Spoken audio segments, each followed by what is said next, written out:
All right,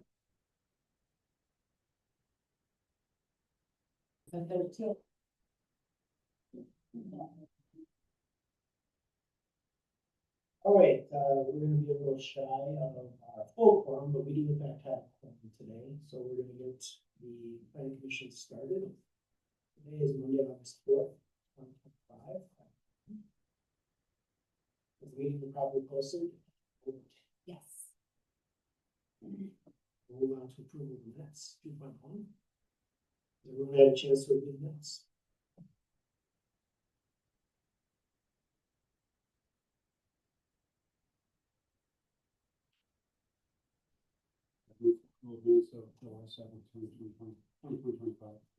There's a motion to approve minutes. Is there a second? Second. Motion and a second. Any discussion? All those in favor signify by saying aye. Aye. Any opposed? Communications. Yeah, just a reminder that September's meeting is moved to the Tuesday because of Labor Day. Okay. We'll move on to the public hearing, review and possible recommendation for a Harbor Club at Lakeland LLC. 4.1. Public hearing on request to consider a planned infill development, step 4 precise implementation plan, PIP at 2400 East Union Street, part of tax parcel XA 4985-1, located in the manufacturing light ML zoning district with a shoreline overlay to allow for residential development along the North Shore Drive portion of Lake Lawn Resort Golf Course. Applicant Harbor Club at Lake Lawn LLC. This is a continuation from the July 7th, 2025 Planning Commission meeting.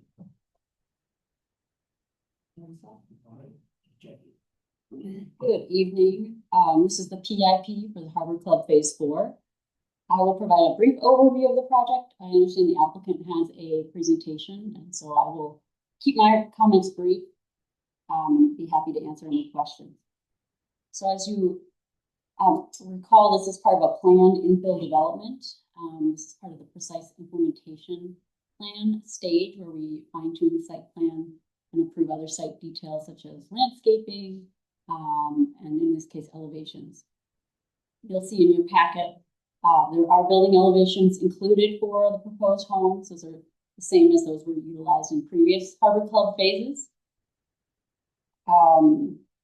The proposed plan includes a widened private street. So if you recall at our previous meeting when we reviewed the GDP, one condition of approval of that GDP was that the private streets be widened to accommodate parking on one side of the street. So this proposal does accommodate that, and some adjustments were made to accommodate that parking on the other side of the street while retaining sufficient depth in the driveways to also allow for parking in the driveways. This project also includes a landscaping plan for the development, very much consistent with what was submitted as part of the GDP step. So a mix of turf and prairie plantings and ornamental trees along the street.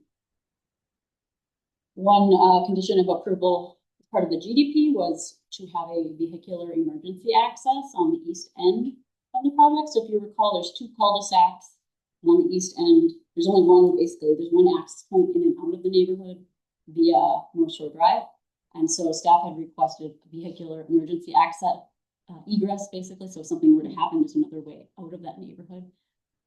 This PIP does include that in the form of a 10-foot wide pedestrian path that would be drivable in case of an emergency. That path connects to the rest of the Gulf Path network on the Lakeland site and ultimately winds its way up to the parking lot and main entrance. So, should there be an emergency, there'd be a way for people to drive out via that path and get out onto Highway 50 if they need to. The applicant has designed that path to avoid the environmental corridor as much as possible. And they've also carefully cited utilities to limit any impacts to the environmental corridor. Another condition of the GDP was to provide dedication for a pedestrian way on North Shore Drive. So dedicate right of way, 14-foot right of way for pedestrian access, connecting the neighborhood entrance point to the north. The applicant has not submitted a right of way dedication, but has instead submitted a 14-foot wide easement. So that is something that is not exactly consistent with the GDP condition. And so we'd be looking for Plan Commission input on that. As you may know, this site is home to some uncatalogued burial sites along the lakefront. And so the property would be required to do additional monitoring during construction. And so that monitoring will be required as this moves forward, unless the applicant receives a letter from the State Historic Preservation Office or the SHPO stating that that monitoring is not required. So they have done some preliminary review with the SHPO authorizing subsurface testing, but they do need to continue that archaeological monitoring unless the SHPO grants them permission to skip that step. The engineering is still being reviewed by Baxter and Woodman, so that has been added as a condition of approval that the city engineer needs to finish its review of the engineering. No additional conditions of approval, no additional flexibilities from zoning are requested as part of this PIP, so nothing new in terms of zoning flexibility. And then you'll see toward the end of the staff report, staff has identified a list of conditions of approval. One was to maintain a 20-foot building separation as approved in the GDP. So they have a lot exhibit in their PIP submittal that was a little unclear as to whether that 20-foot building separation would be met. So we have requested that they revise that lot exhibit to show 18-foot lot separation and then the 1-foot side setback for each lot. Since staff wrote this report, the applicant has submitted that revised lot exhibit. Next page. Second condition of approval is pertaining to those archaeological monitoring that I mentioned before, that will be required.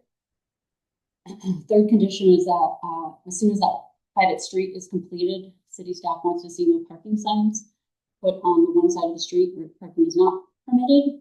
The idea is to establish parking norms right away so we don't have people parking on both sides of the street. Fourth condition is that this related to the city engineer needing to finalize the review of the PIP. And then the remaining conditions are standard conditions that we apply to any PIP.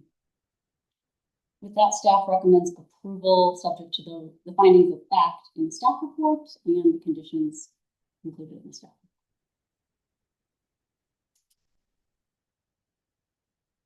report. Any questions? Well, Jackie, you mentioned that the 10-foot path would avoid the environmental corridor as much as possible. Correct. What does that mean, as much as possible? Well, the environmental corridor in this case includes woodlands. And so the way it's, the path is drawn, it goes through the area, generalized area dedicated to the environmental corridor, but it does not result in the removal of any trees.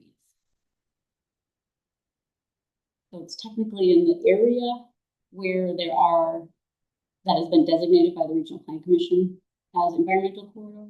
But then when you go on the ground and actually look at what is there, it's trees, and the path has been designed to avoid loss of trees.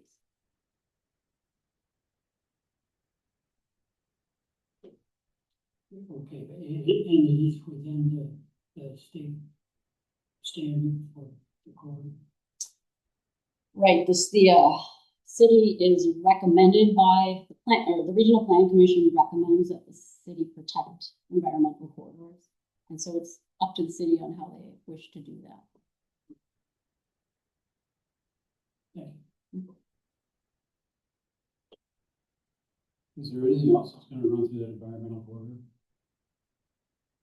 I believe that utilities are fully outside of the corridor, as well as one residential driveway had to be moved out, and just the path is kind of in that area. So there's nothing else from the, nothing is gonna run through the environmental corridor at all. Not to my knowledge.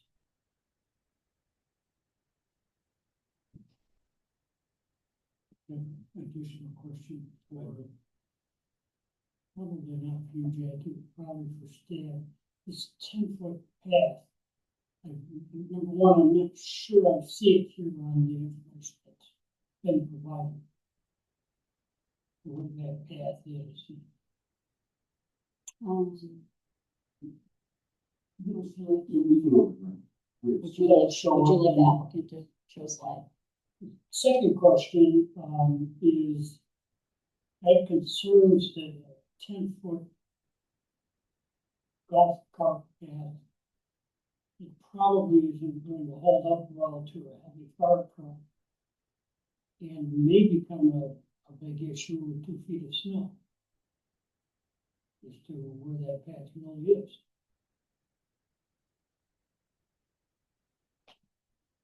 So there's opportunity to perhaps upgrade that path. Well, my concern is that you don't have secondary access to it, which I believe staff has requested. During the GDP step, we acknowledged that there was only one entrance on North Shore Drive, and staff's recommendation was to provide basically what the applicant is proposing.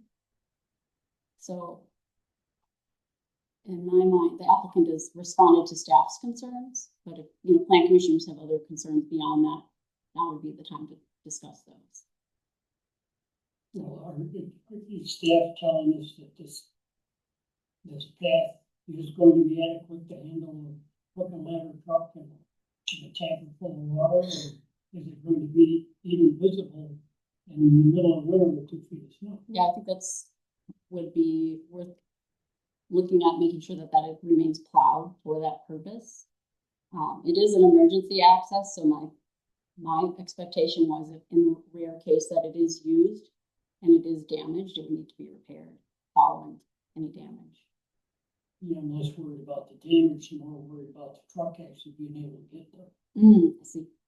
I guess I'm not able to speak to whether a fire truck could drive on the 10. Yeah, that's why I said that question maybe someone else in staff.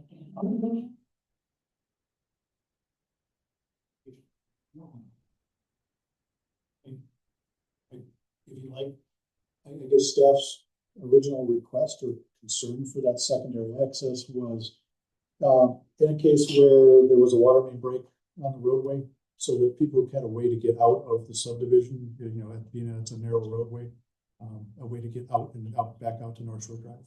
It wasn't necessarily for a fire truck, it was more for a pedestrian, or not pedestrian, but residential cars, pickup trucks to be able to exit in case of a blocked roadway.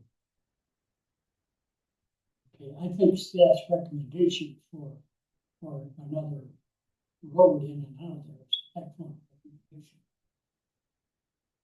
I'm concerned that you're not worried about being able to get an appropriate vehicle. Again, the reason that we had brought it up was for getting out of the subdivision if there was a block, something that was blocking the road. Or like a fire truck having a fire in a house close to North Shore Drive, how do the rest of the people get out? Or how does another vehicle get in if you have hauled in more equipment? The fire department does do regular training and we'll call them tabletop exercises, but they work with how they get their equipment in and out to any situation.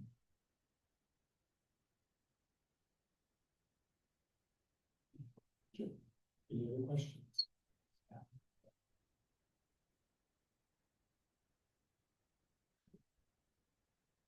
Yeah.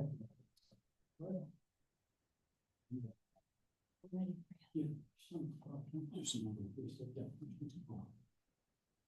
Sorry, I was making notes as my name is Rick Zirk. I'm here on behalf of Fairwind Development. We are the developer of phases 1 through 3 and hopefully phase 4 of Harbor Club. Dave Securis with the resort is with me.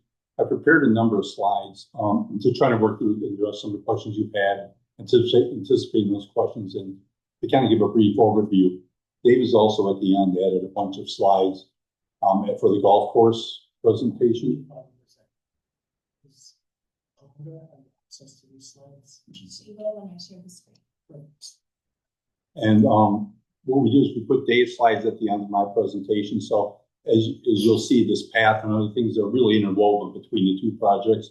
So I know he's after us on the agenda, but we thought it may make some sense for me to go through our project and him to finish up with how that interacts with their project and do that all at one time if that's acceptable to you. Or we could go through our stuff, then he could come up and complete the presentation later. We only thought it made some sense simply because there's so much integration between the projects. So we'll leave that up to your discretion of how you'd like to handle that. The GDP for this project was approved on 3/18/25. Andrew and I had a better rehearsal on this morning. Right, Andrew? No, Just one second. I threw this at her cold 10, 20 minutes ago.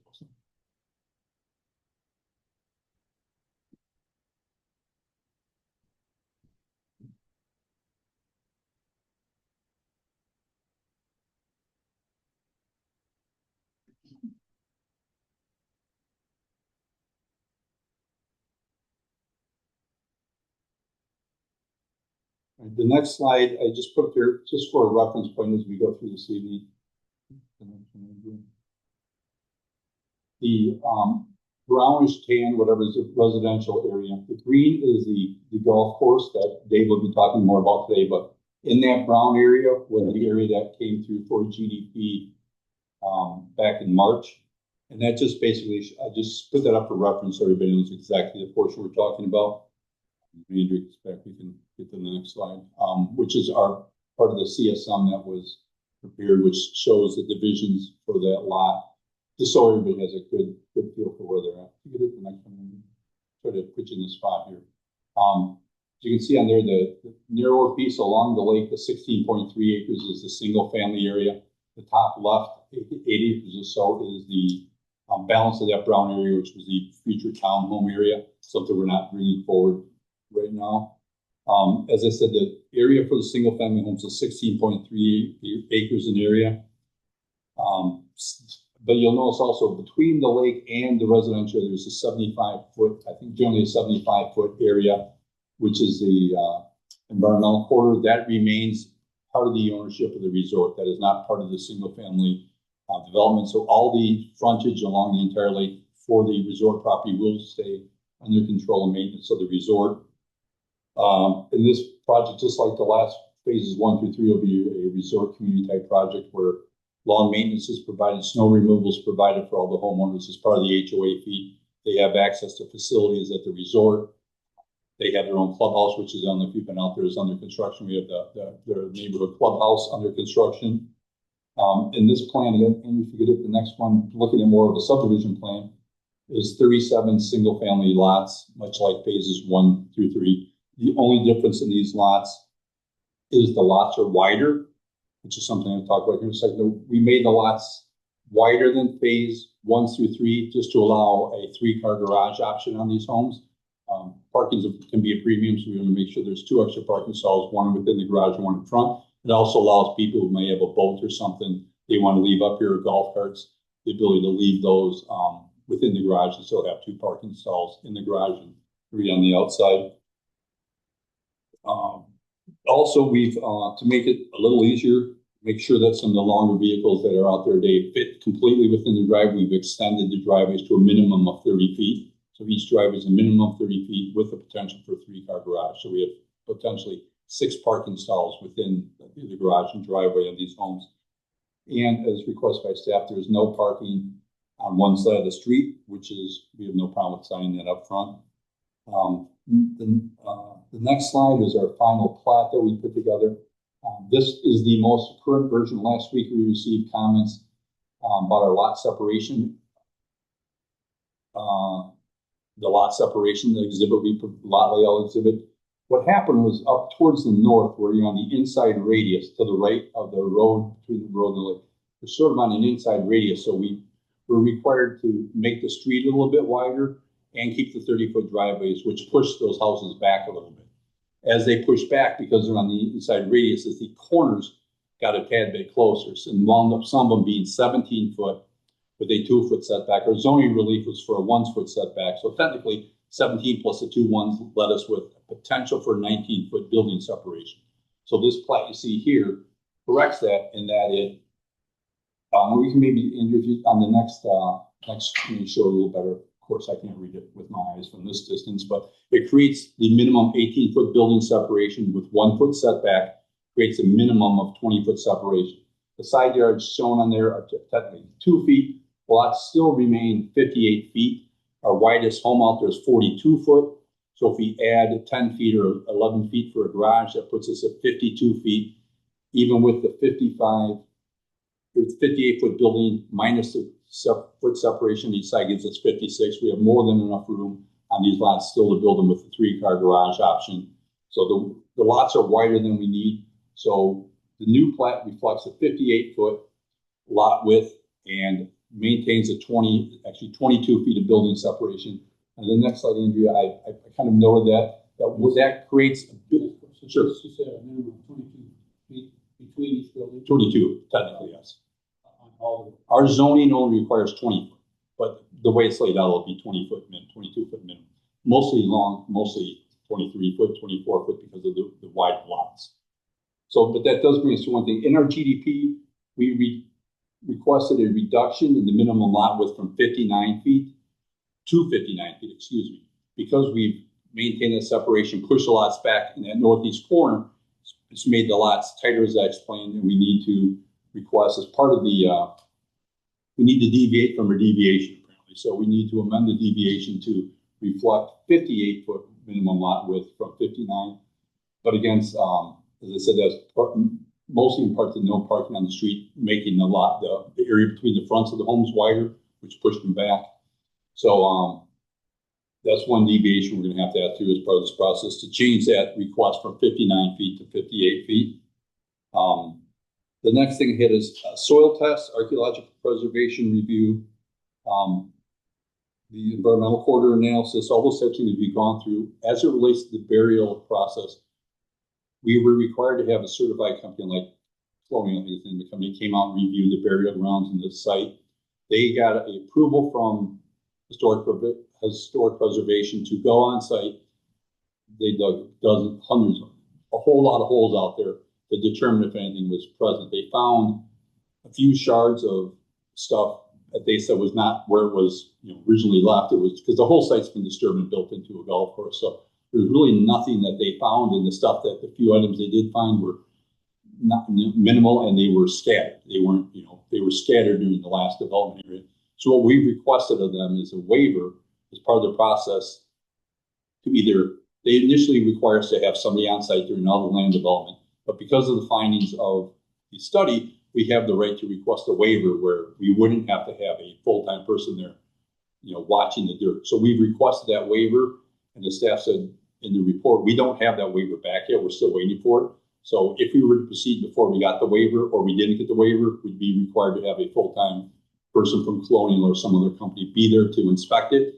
If the state were to say, we don't see anything significant here, go ahead and do what you want to do, then we'd be able to proceed without that person on the waiver. But that's historic preservation's call, and we do have the request, and we just haven't received anything back.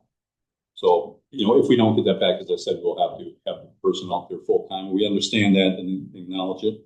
The next slide is our landscape plan. Jackie commented over that. It's a combination of turf grass, trees, a rain garden between the homes and the lake to help catch all the water that would come off the lots, run it through the lake, run it through the bioswales before it goes to the lake. And by keeping the natural vegetation, we have less runoff. We view ourselves as sort of a buffer between what was there as a highly manicured golf course and the lake. And again, we're running everything through the bioswales. So our goal in this process is to have much cleaner water hit the lake than hits the lake as it is there now. The next sheet is sort of a hard one for most people. I put this in there simply so everybody could see what we're dealing with. The yellowish line at the very top horizontally That's a power line that runs through the site right now, which has to be relocated as part of the golf course redevelopment and our development. So we're working that through. Ultimately, what will happen is we'll have power through our community, and they'll be able to tie that loop back into a main feed fed through our community, so it won't be going willy-nilly through the neighborhood there. The bluer line that goes kind of up and to the right is an existing water main that was installed many years ago, and obviously goes right through the houses. So at the left side, you'll see we connect into that. At the top right corner, we connect into it. We'll abandon the purple section and run a new water main, a little different than this. We'll run it down the street. The goal is to try to create a better loop for the water department without creating a worse situation. Right now, the water runs down the main street in. We've worked through a couple engineering models. What we're concerned about is just creating another water main loop to tie in the dead ends. It's going to create a bigger loop, a bigger dead end, more pipe in the ground without much water flow through it. So the last engineering plan takes the water main to the south, brings it all the way through the project, and eliminates the piece between on that main entrance road. That will force the water to come down all the way through the subdivision and not let it short circuit through that short road and create an even bigger piece of dead end pipe to the south. So that's where we're working. Sorry. That line's not that ended. It's all loose. Yeah, no, the existing ones do. Now, the other thing that's somewhat difficult, see, on that, if you go back to that, there's a green line, a sewer line, that we're picking up the line, the bypass sewer we're installing sort of in the middle there, going down through. Remember, that line currently goes from the golf course area, drain, catches all water, dumps it directly into the lake. We're intercepting that, and we're running that discharge through the bioswale system to clean up anything that gets to the lake as well. So that's part of the water quality component. So that green line's gonna remain. Well, yeah, the green line will be the green line will be installed to replace the line that hits the lake right now. There's two of them left. Which one? Oh yeah, this is the electric line. But right here, we're installing the sewer to pick up all this drainage that goes into the lake. We're picking it up here, bringing it through and into the bioswale before it hits the lake. That's okay. So the other green line, I got a lot of greens in them. The access point that we have there coming in off North Shore Drive, that will provide the future access to the property development to the north. So we'll have one single access point on the North Shore Drive to serve both areas. And it will be located next to the lift station there. And a little hard to see in that plan. We have a private lift station that serves this area that will be maintained and owned by the HOA, just like the lift station that serves phases 1 through 3. And the next phase, Andrew, sure. So you're replacing the existing sewage runoff. It's coming in directly into. Well, it runs off the golf course into the lake. There's nothing to stop it. So, Sure. But you're going to run that into.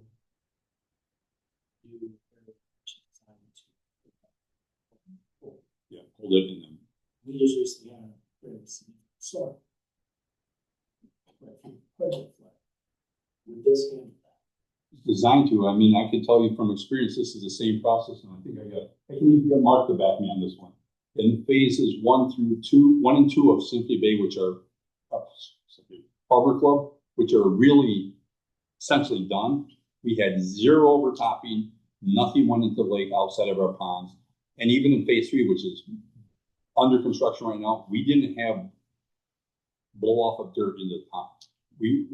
Those areas are brand new. As they start to pick up silt. How long before they have? Well, they're plastic pipe, they're not old clay Now pipes. that, areas. Well, the basins, yeah, I'm sure the HOA is gonna have to go through a maintenance and monitoring period of checking those out. I mean, it's like a detention pond. If you don't maintain it, if the HOA doesn't maintain it, then it won't work.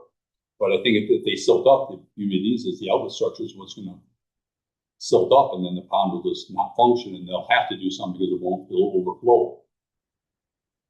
But that's the, I mean, I don't know how to make people responsible, but. Well, that wasn't my question. Long lasts before it needs to be made. Well, theoretically, if it's working like it shouldn't need a lot of Years. Oh, years, definitely years. But Years. Mark, what are you using now? These 10 years, we typically. most of your silt runoff is gonna happen during construction. Once you're out of construction, you just got runoff coming off the hard surfaces, off your driveways. We have a lot of natural vegetation out there, so a lot of the rear lots and everything, before it even gets to those areas, is run through natural grasses, and a lot of that's filtered out or repercolated into the ground. We've been very, jinx myself here, but we've been very fortunate. Even at that 5-inch rain, we did not have blowouts, and our SWIP plan it worked. And if ever it was going to fail, that was a bad day. We didn't have anything untoward happen with our with the homes, street flooding. We do have some. If you go in the phase 3, we'll have some ponding simply because we have what they call D-bags in the inlets, which collect the silt to keep it out of the storm sewer. Obviously, those don't flow water nearly as well as an open storm drain is. So when the storm drain is designed to take a 25-year storm event, we put a silt fabric filter in there. It doesn't. So each of the inlets of water runs by, and down the bottom corner, which is right by Bayview and Launch Road in the little berm area. That's the low spot that gets all the water, and that holds the water, but it drains in and does what it's supposed to do. The goal is to keep the silt out of the lake, keep it in our property. And so far, with 5-inch rain, we haven't got anybody knocking on our door saying we did a bad job. Then the next slide is again this one we showed before, the engine. That's the easement that will run now. The force main will leave our site, go north along the townhome area, and then it will cross the street and line up the future right-of-way coming from behind Fleet Farm and those businesses there. So it'll run through that future right-of-way and connect to an existing manhole right behind those buildings. And that easement is there. As soon as we have our plans approved and everything works, we'll be able to get the sign-offs on the easement. Since it's owned by the same group of people who owns the resort, we have a pretty friendly group of people there that I think will sign the easement for us. And so that I just put in there for reference. We do have the easement created for that area. The next slide is sort of for Fund 3.1. We do the engineers run a fire truck movement analysis, and they run a model where they run a fire truck through all the roads and cul-de-sacs to make sure there's adequate turning radiuses and everything. And one thing we do have, getting back to the access through there, we have fire hydrants. We have that type of infrastructure here, so we're not as concerned of, as you would in a rural area, fire departments coming up, setting up water tanks and water baskets for a house fire, and have tankers running relays and shuttles back and forth. So if we have hydrants, it's not nearly as constrained as it would be in more of a rural environment where you have, the tanker operations. And the next slide is just want to show the path. You can see better on here. See at the end of the cul-de-sac, the path wind its way through the PEC. I can show you that. Right here is the path, and this is the boundary of the primary environmental corridor. And there is one tree. We do have a trees analysis that was done with the resort. This is where we kind of tie in. But what we did here is this cart path originally went to more towards the east and connected in over here. Ran over a couple more trees and stuff and connected here. What we've done here is at the request of the staff, we connected this into the new path for the new golf cart improvements they can walk through. So we're tied in there. And there is one tree that is removed, and I'll get to that in a little bit, but I think 20 trees, close to 20 trees are being replaced for the one that's being removed. I do have a better site. The next one is the next page, I think will show that. If you look toward the left, the blue trees are the trees being added. The green trees are trees that are remaining. This is part of the big golf course exhibit. I just stole the part that mattered to me. And then the one red tree in our PEC is the tree that's being removed. But if you look in our area, there's got to be 20 trees that are being replaced, are being installed, and one tree being removed. Plus, we'll have the parkway trees on the other 37 homes. So the amount of impact is pretty insignificant as it relates to the amount of replacement trees versus trees that are impacted. So that kind of takes care of that. Like I said, the timing, I always get asked about timing, where we're at. I think in Simply Bay, out of the Harbor Club, out of the 84 lots in the first 3 phases. I believe after today, we sold 63. We had one sale today out of the 84. We predict a couple a month is what we'd like to see out there. So we have enough lots to get us through the winter and into spring, and then we'll be needing to have this. And it's really a bit golf course dependent because there's a lot of mass grading that's going to happen between both projects. And there's a lot of interrelationship between how this develops and how the golf course develops. So, and I'll let Dave kind of jump on that next, but, so I'd expect, hopefully next year we'll be in the process of getting this in the ground. I'll plan during the winter and kind of their schedule. I don't know if they're still thinking, he can explain that, but if they're thinking of starting the dirt work this September, this fall after golf, trying to get as much done through the winter as they can through golf. Obviously, utilities, we can fight those in the winter. So I would imagine this would be sometime late 26, we'd be paving roads and opening that area for sales. As I said, we have 63, I believe, of 84 sold. I did mention earlier, and I just want to repeat, we do need to reduce the setback, the lot width from 58 feet for the reasons I stated before. The revised plat we've given to staff, the 8 review comments. I don't see there's any on this that are any concern at all to us. So, like I said, the archaeological I explained in the building separation we've already resolved. So that's kind of where we are. And if you have any questions, I can answer them, or I can let Dave finish up what he has for everybody and can answer the questions all at once.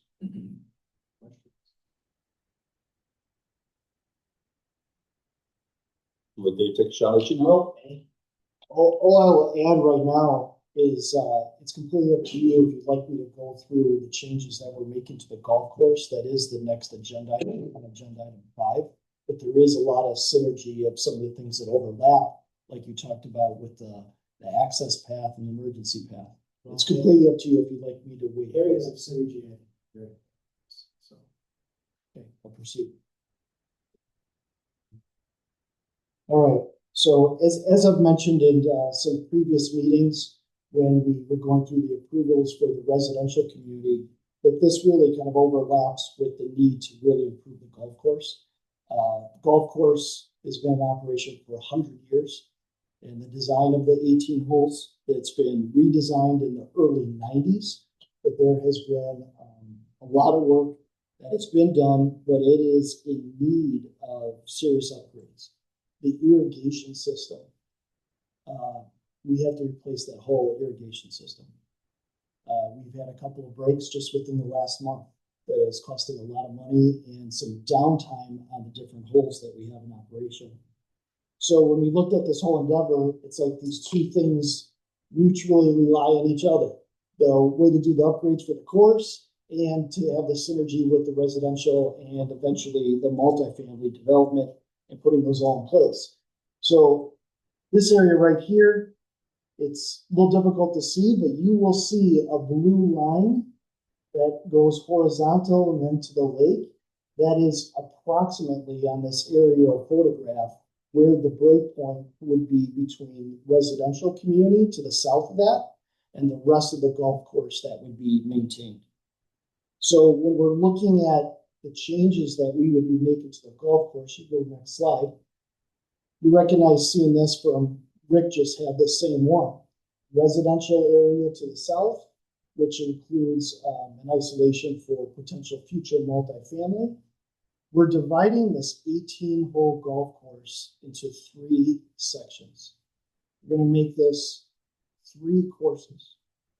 1 regulation 9 course, a par 3 course, 9 holes, and an 18-hole putting course. So that is all kind of fitting into this area. So what do? We lose 9 holes of regulation from 18 down to a 9. The goal there is to work through a lot of packages on the resort side that if people are looking for full 18 of sending them and working through packages with Delbert. The other scenario we have is we're designing that regulation 9 to have multiple tee boxes. So if somebody wanted to play that 9 back to back, they could play that from like a different point of view, hitting it in a different area. So that could still be played back to back for regulation 18, but then we're going to have a par 3 course. Par 3 course, it's exactly what it says, 9 holes, par 3, so par 27.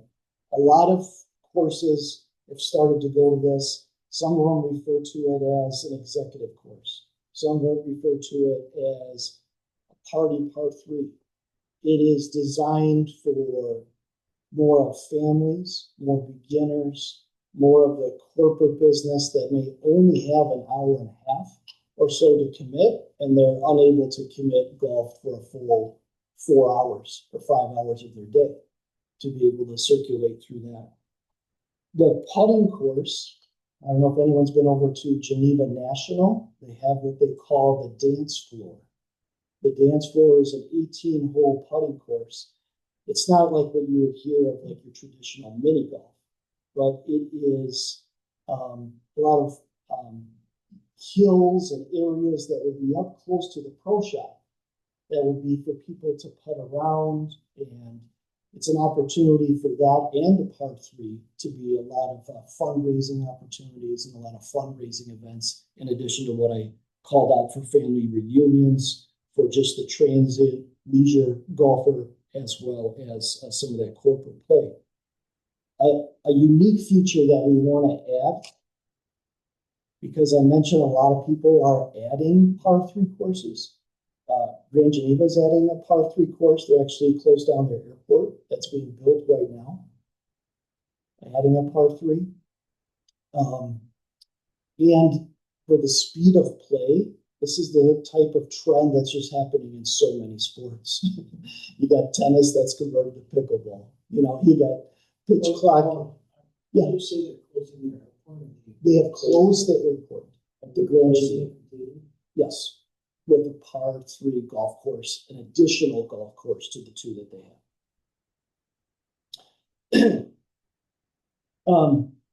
So to take advantage of a trend that is happening and to add a unique feature that would really be unique to this whole area is we've been working with a company to add lights to that par 3 course and that putting course so that it could be played in the evening. As you know, if any of you are golfers, golfing is a sport that is usually early morning during the day. So a lot of courses offer discounts for twilights. But I think there is a huge opportunity for evening play that in the summer could go into 10, 11 o'clock. In the evenings, there's still tee times on this lit course. And this is really advanced in a number of different ways as far as how the lighting is. If you could go to the next slide here. Before I get into the lighting and those things, the question was asked earlier here about the environmental corridor and the wetland area. So over the existing course, that shaded area that kind of comes up in a blob into the course, that is the environmental corridor.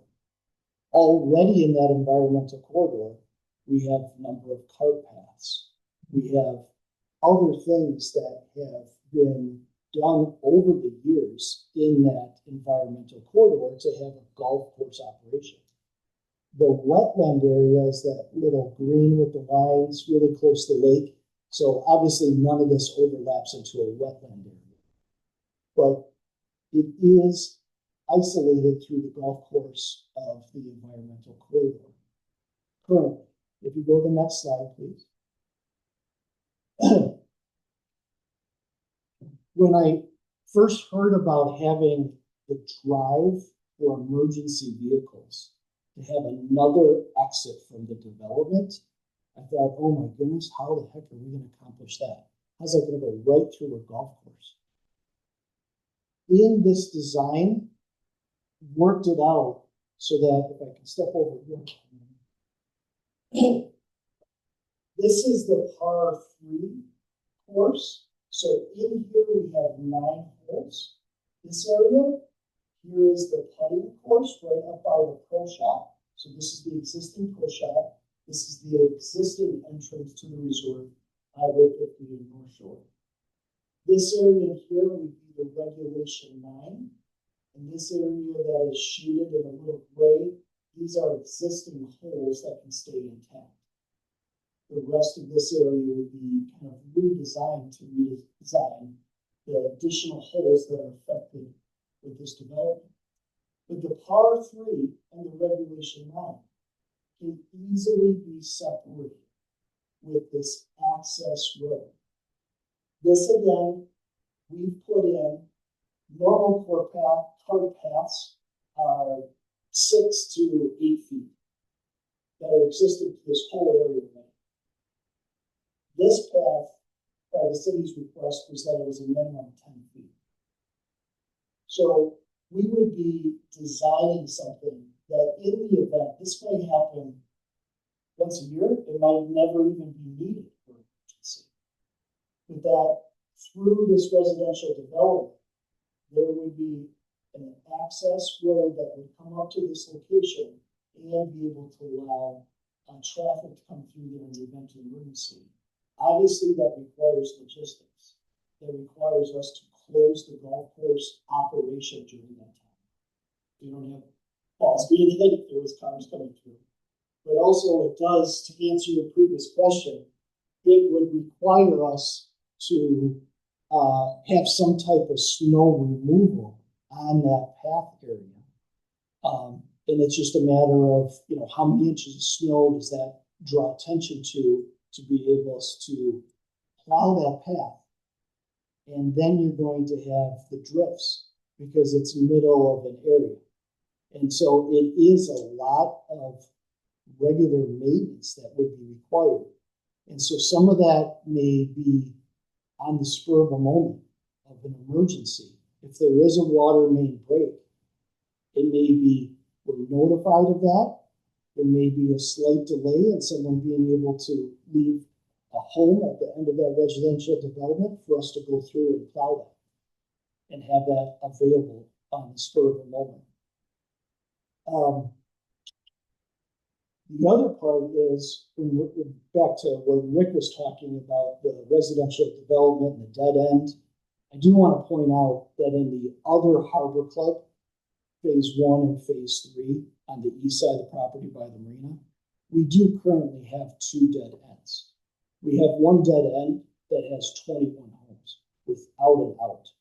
We have another one with 23 homes that does not have an out.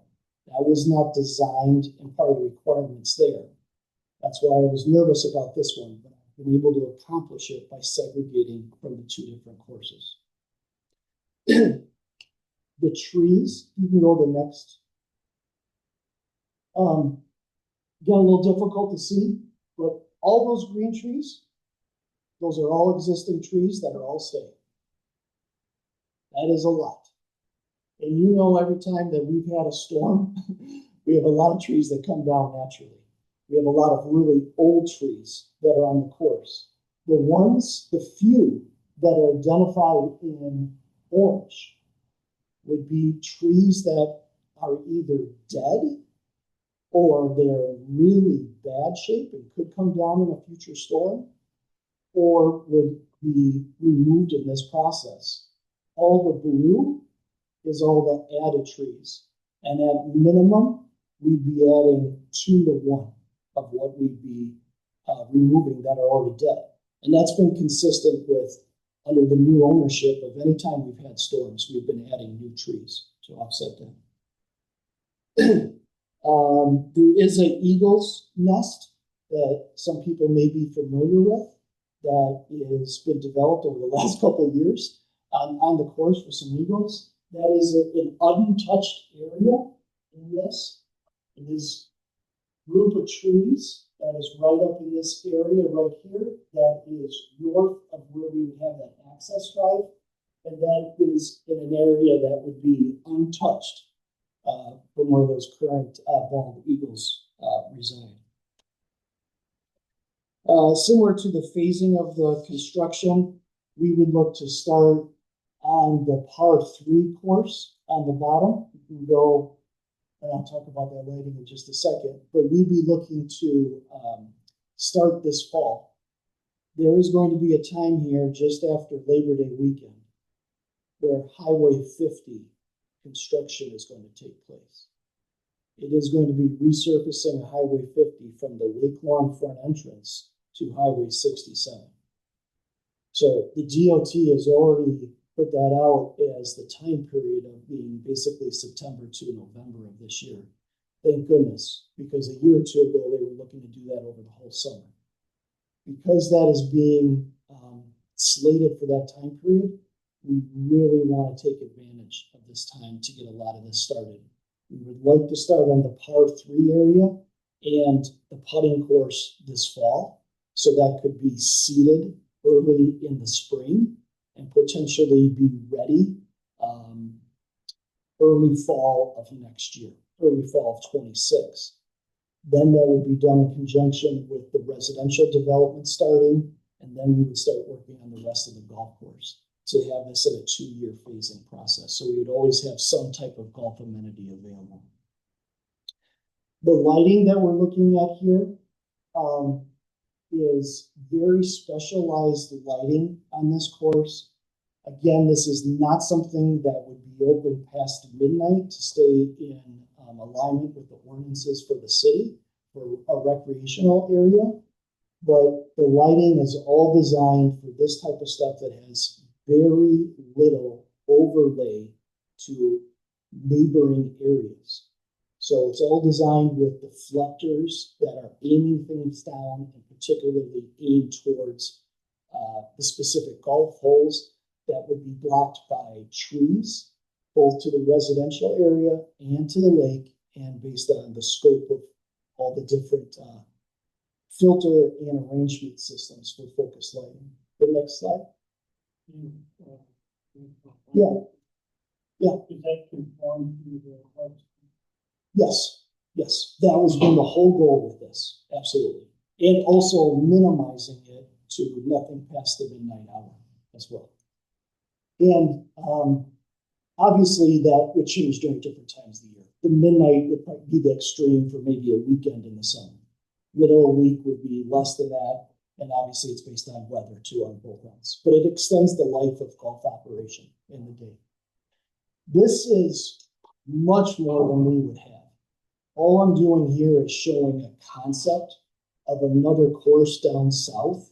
And this is much more involved where there is cart paths, because in our par 3, we would not have cart paths. We'd be bringing that more natural and natural grasses. I would remove cart paths from the par 3. It'd be a walking course. This has cart paths and obviously much more open space. This is just another example of one down south that really has wide open spacing. The next slide shows just a couple of more examples of the direct type of lighting that is specifically designed to avoid disrupting neighbors or having a lot of overflow on that. So there's kind of 2 diagrams there. One is in Arizona, so you can see not much trees. Or wherever that course is, I forget. Another one I think was in the Carolinas. And then I have 2 photos of like the putting course, which is just more open space. It's not, again, the mini golf type of concept. And then is that the last one? Okay. So again, that was the presentation to go for our PIP that section. But I wanted to thank you for allowing me to talk about this at this time, because you can see the amount of synergies when we talk about the path and what the neighboring parcels would be useful. So Rick and I will be available for questions for both agenda items.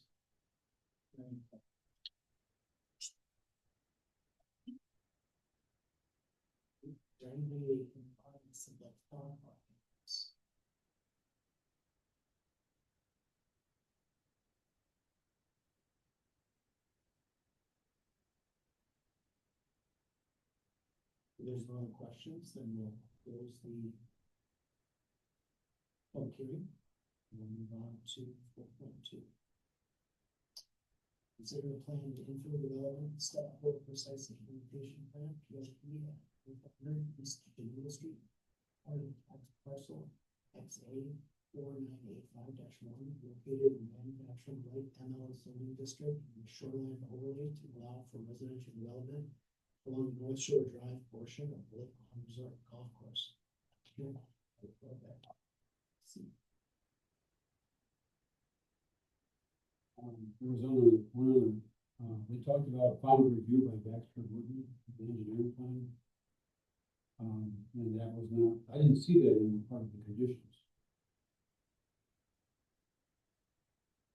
I don't think the name, I think it's a city engineer, it might be fourth or third listed in the conditions. It's in the conditions, it's just maybe third or fourth. Yes. Nope, you're right, it's, I don't think the term Baxter and Woodman appears, which is probably what you're.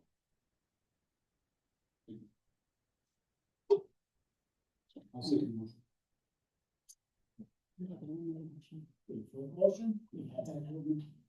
Did you just read it out? No, I just, we have the consideration.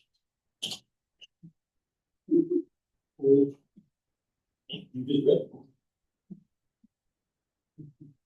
That was just consideration. Is there a motion? There is a motion, and there's a second. All right. Any discussion? Go ahead. If you don't mind. So, Rick did identify a number of items in his presentation that were not included as conditions of approval, so I wanted to make sure you were noting that. One was the recommended changes to lot width from 59 feet to 58 feet. So staff's comfortable with that as long as that 20-foot building separation is met or exceeded. Additionally, there was a few items about maintenance. So maintenance of the rain garden and snow removal on the emergency path. So those could be addressed in the development agreement, but it would be probably preferable to include those as conditions of approval. So those make it into that development agreement. There was a section in there that was discussing the difference between granting the easement and granting the land. Why was that an issue? Well, staff, Is this yeah, stuff? staff would prefer to see a dedication for pedestrian access along North Shore Drive.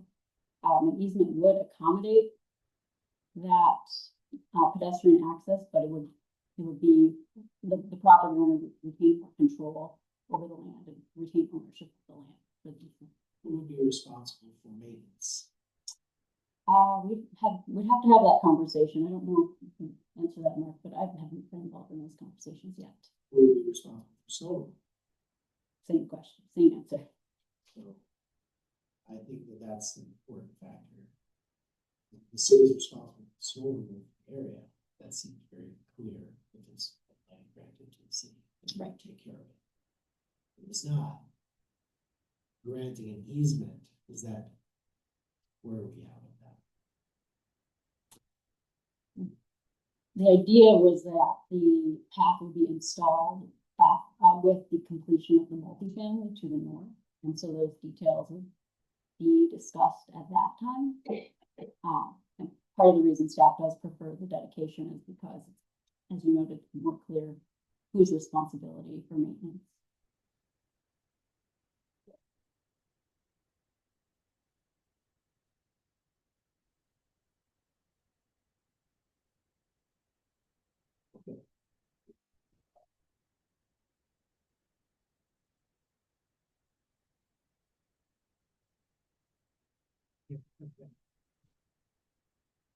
Input path, yeah.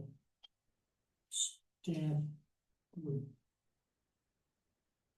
Or maybe they already have proper public safety and public safety, so we can get in and out. I know they looked at the turnarounds of the cul-de-sac, but I'm not sure if we've asked them that question about the Cul-de-sac. Thank you. Yes, that's what I'm saying. Yeah, or being able to get emergency vehicle, large, heavy emergency vehicle. I don't know that we posed that question to fire department. I would appreciate it. If you could.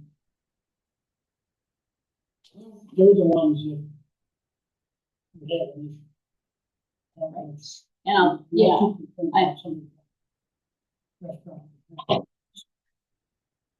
right, and I'll just say, I had envisioned it as emergency egress for like private resident vehicles. and hadn't considered fire trucks entering for safety, so that's something we could look at. If they're comfortable with it. Any other discussion? All right, seeing none, all those in favor signify by saying aye. Aye. Any opposed? Thank you. Move on to.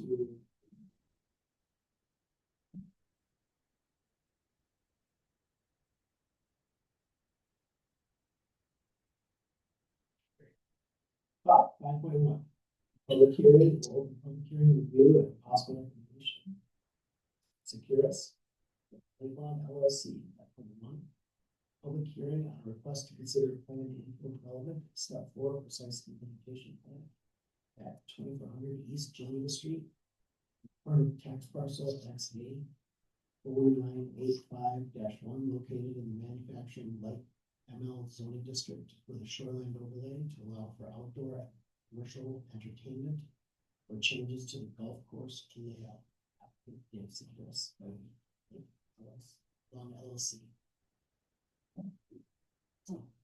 I'll kick us off. So Dave already gave his presentation, so you are familiar with the proposal. Staff had requested a bit of additional information that we did receive, but not in time for adequate staff review and not in time to include in the meeting packet. And so we're requesting additional time to review that. Specifically, information that we were asking for was overlaying the environmental corridor with the tree exhibit. So they did share a slide that accomplishes that. Again, we didn't get a chance to review that and determine what the impacts to the environmental corridor would be. Secondly, we assumed and expected that the Plan Commission would have questions and concerns about the lighting and the noise. And so some information was provided by the applicant this evening, noting, downward focused lighting, intent to comply with the dark skies ordinance. Staff did assume the Plan Commission would have more questions about the nature of the music and the lighting, and felt that we needed time to review what had been submitted by the applicant as well. So I would encourage you, if you have any questions about that, if you're looking for more information from the applicant, because this would be a fairly significant change to the lakeshore with the lighting and the music.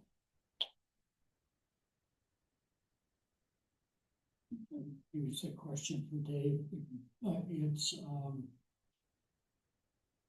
the approval that you're waiting for from, is it Colonial? That's the archaeological thing that was related to the previous project. They don't come through. Is there any impact on I think I'll go. So the impact for Columbia will be a cost that will be applied. Won't have. We'll have to. I understand that, but would there be impact beyond that?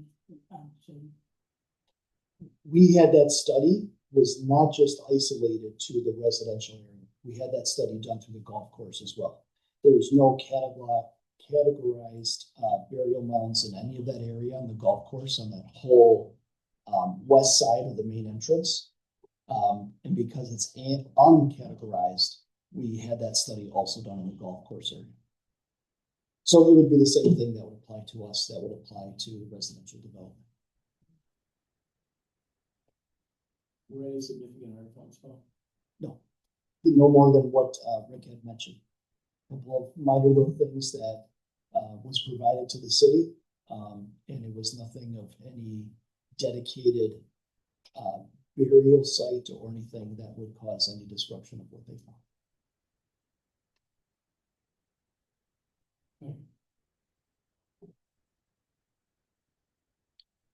So I don't know if you had any additional questions for me. I know the city's recommending, postponing this.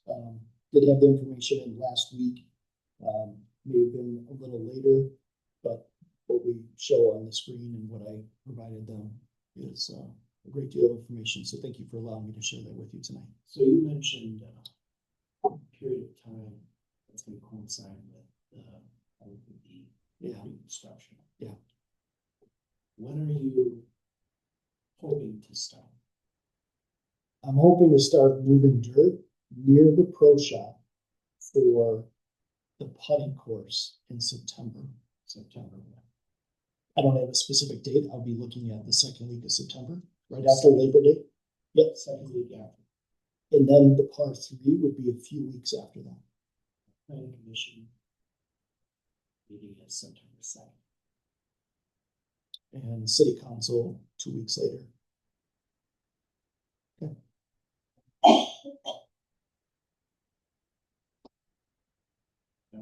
Just to make sure.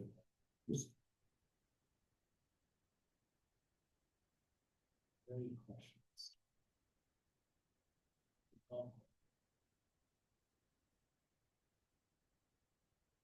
I was satisfied with that. I'll let that solve that. So that's a non-issue. Provided that the light is reflecting across the lake, correct? That's a big deal. Absolutely. As long as that's maintained, then it's not shooting across the lake. Yeah. And that would be a concern of mine initially that we addressed in putting this whole proposal together. This is less lighting than what we have on the neighboring parking lot that is right next to the lodge buildings because of how focused and direct it is. And from anything from a noise concern, we have a number of tents that we put up right along the lakefront with weddings and bands. And we have the cutoff of those around that same time of 11 p.m. to midnight. And I cannot recall in years and years of being involved with Lake Lawn Resort of receiving any calls from any residents around the lake. And that is with DJs and bands that are playing. Well, in terms of noise complaints, I think your biggest concern would be your own HOAs. They are not happy, they're not going to want those homes. Absolutely, as well as guests that are staying there. Any other questions? Next report. Thank you. Are there any questions from the audience? I just want to add, I would be looking for approval tonight if possible, and it could be under a certain couple of conditions with the staff still to review those couple of items that Jackie mentioned.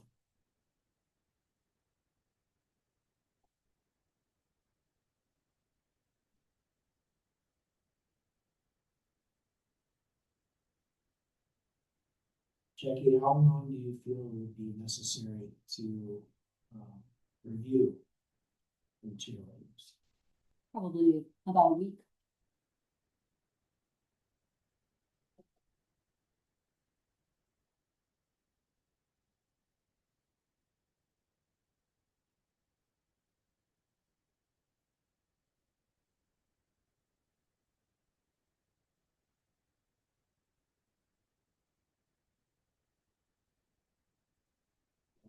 If there's no other questions, then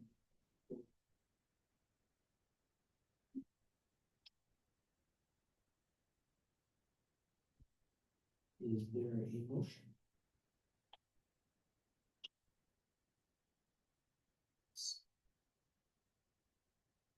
Next meeting?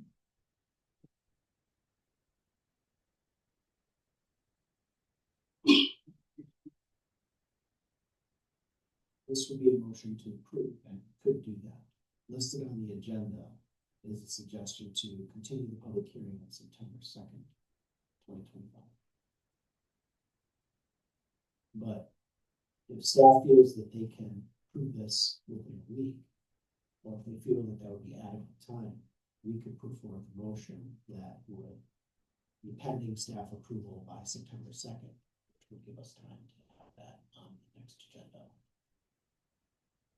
And if staff found that it's not acceptable, well, not approved. So if the approval was such that if reviews by our city staff was not done in proper time, then it would automatically pass back to the planning commission for the September 2nd meeting for review.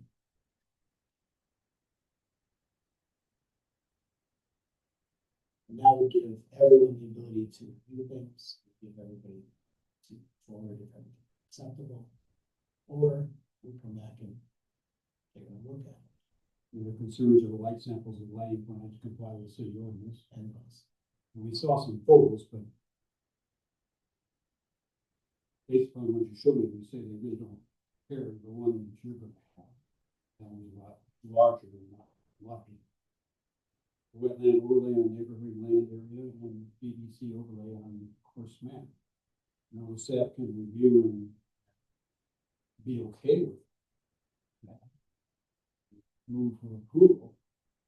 And if they can't meet that kind of schedule, in other words, get through review before the city council meeting, then this would come back to the planning commission for the September 2nd meeting. That sound clear?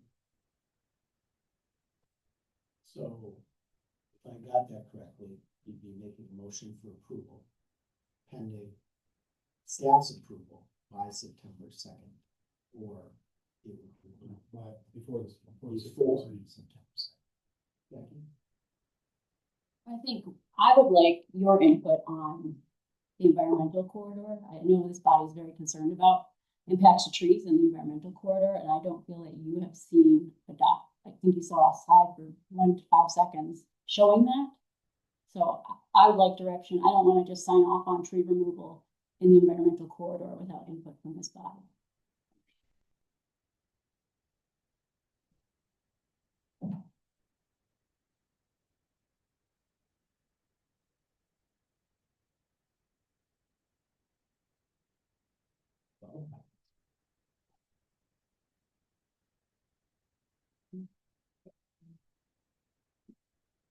in addition, I'll move it to September 2nd. All right, there's a motion to continue the public hearing to September 2nd, 2025 at 5 p.m. Is there a second? Second. There's a motion and a second. In terms of discussion? Anybody? I think that'll give everybody enough time, and September 2nd will still have us enough time to move forward. If you're prepared, you can still expedite things and move forward. I think that's the smart way. Okay. Any other discussion? All those in favor, signify by saying aye. Aye. Any opposed?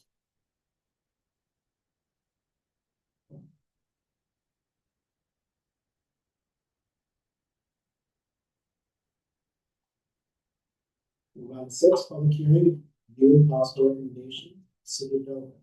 6.1, public hearing and request to consider proposed zoning ordinance amendments to section 13-3-206, parent 4, subparent M, to allow for a number of rooms to have occupancy by any individual or family for up to 365 days per year in commercial lodging land use applicant city of Delavan.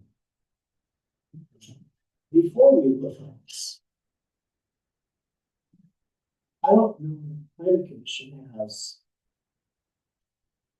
the authority to put forth any ordinances to have in the city. So I'm not sure why this is here. This is actually, this is in the zoning code, so not with that ordinance. I have to tell right now, I have some great concerns about changing it. Just point of clarification, this is a proposed amendment to the zoning ordinance, which was initiated by the property owner.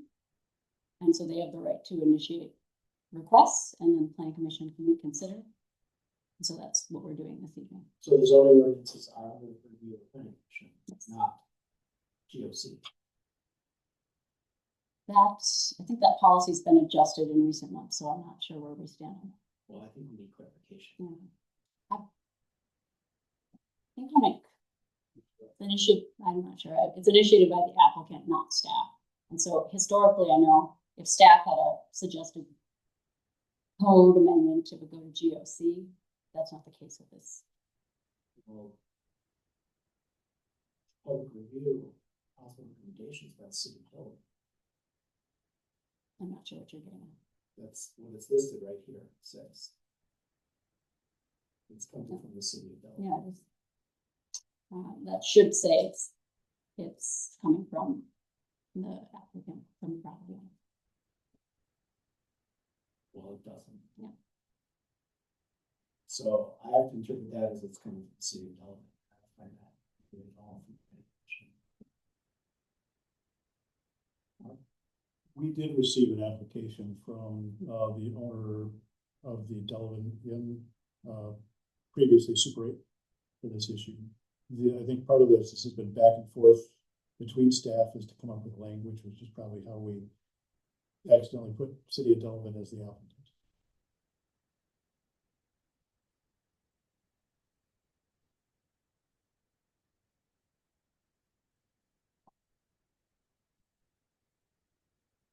Is the applicant here? I believe so. Is that an applicant here? Perhaps not. Well, if the applicant is here and you'd like to speak, this would be the opportunity to do so. This is also a public hearing, so if there's anybody in the audience that would like to speak, it's an opportunity for them to do so.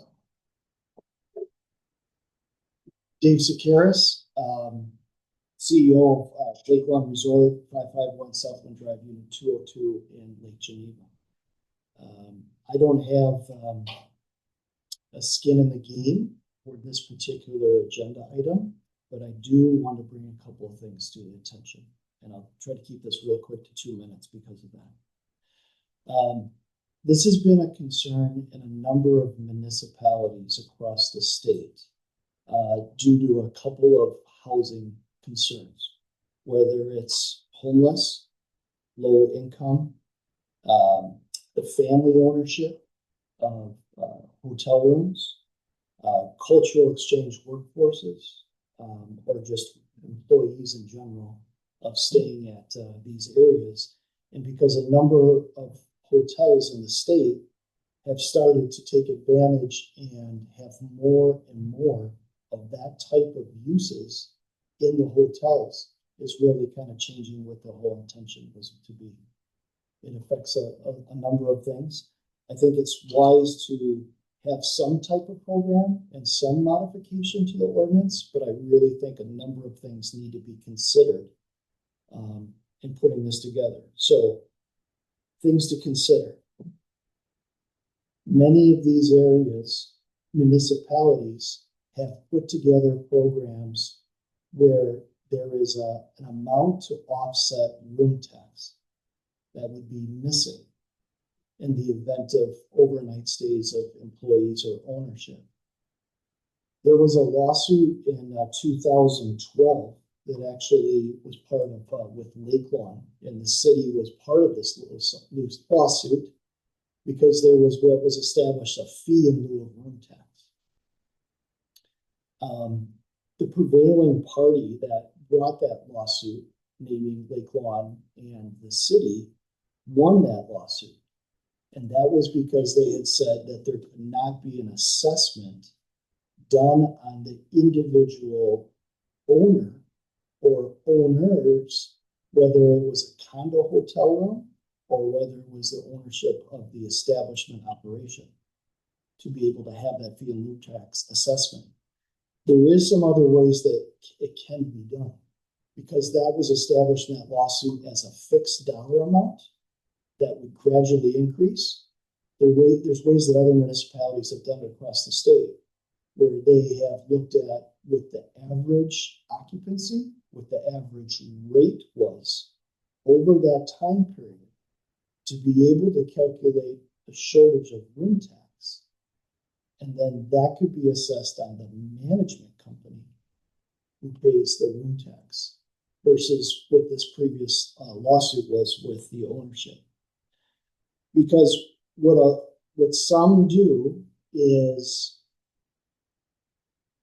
it's a benefit to employees, and sometimes it's how this revenue is recorded. Is it recorded as room revenue that they're offsetting? Is it just a complimentary stay? Is it employee benefit? So somebody's being paid a reduced wage because they have housing there. And it's something to consider to make sure that the city doesn't have a shortage of room tax and all these different scenarios. In fact, the township of Delavan has something similarly signed for the Delavan Lake Resort for condo owners that's in the township.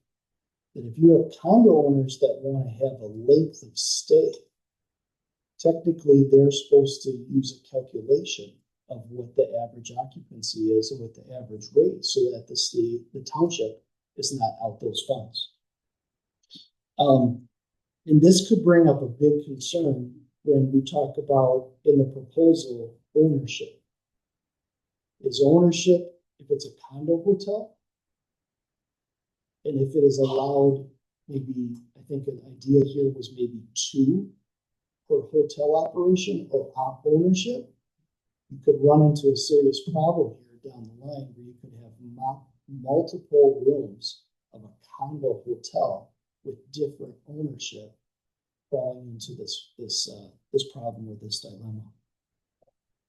So we have always limited stays to 29 days so that we don't get into a problem. I say we, I'm speaking kind of Lake Lawn, but this is what a lot of other hotel operators do, is you limit it to 29 days because you don't want to get a problem where it turns from hotel or room revenue to at 30 days technically being a lease. And you could potentially run into an eviction process if there was problems. Or somebody sitting longer than that, where you would have just an entire eviction process of somebody basically changing it to residential for a couple of rooms. There's other ways around that. Accommodations could be made where if somebody is staying for 2 or 3 days, it could be one reservation and you have 1 day vacant and the person comes back and books another 29 days. There's other ways to consider to be able to work around a couple of scenarios that could be needed. But I think a lot needs to be looked at of with the rates, how that's working for that particular business and the impact on the city and all these other things that I mentioned, and the collection and potential review of what previous lawsuits were. I'll be happy to provide more information to city staff if that is required later. I think that would be very, so just from an outside perspective. Yeah. Anybody else wish to speak?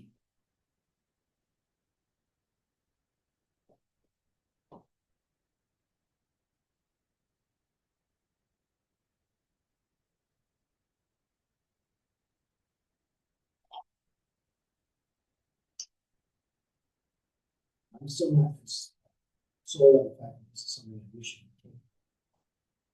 So I think we need to.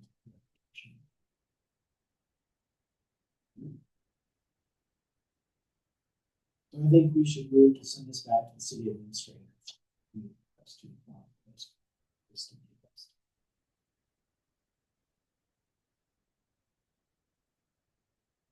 I'll make that motion. Motion and second to send this back to the city administrator for approval. Is there any discussion?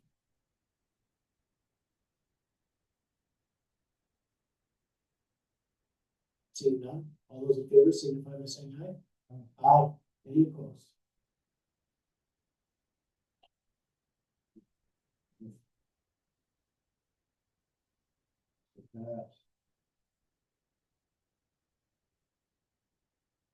Move on to 7, public hearing, review and possible recommendation, city development.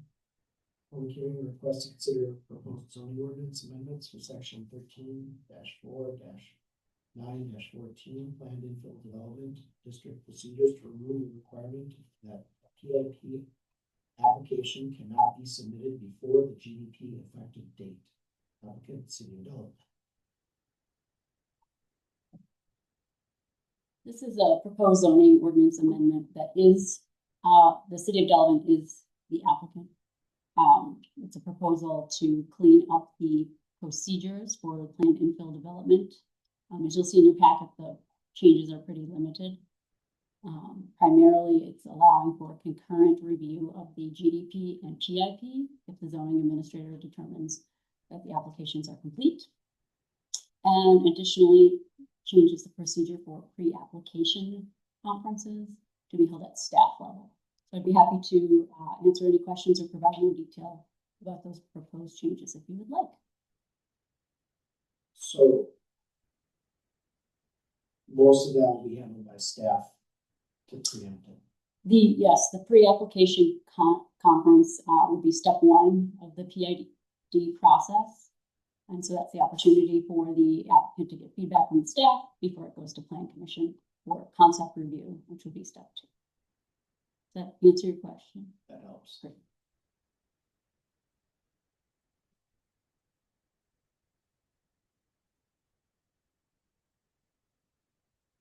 Any other questions?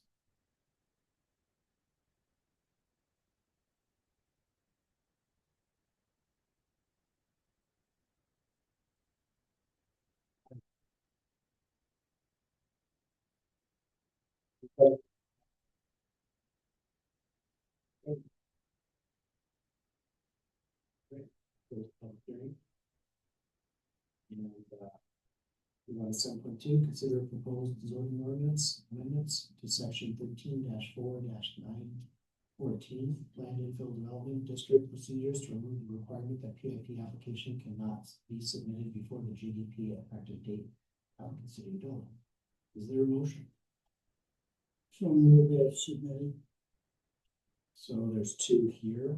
Which one would you prefer?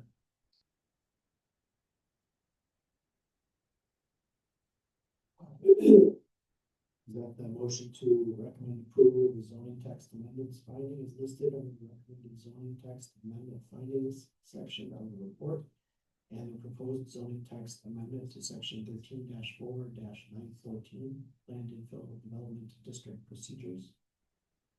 Is that the one you were making? I thought there was a recommendation in that. Yep. Well, there's two. One is the recommendation, and the other one is to recommend that the common council not adopt it. Okay. Okay, recommend for adoption. All right, is there a second? I'll second. There's a second. Unusual. There's a motion and a second. Any discussion? Seeing none. All those in favor, signify by saying aye. Aye. Any opposed? 8.1. Consider a public art application for 111 South 2nd Street, sponsored Delavan American Legion Auxiliary. Thanks.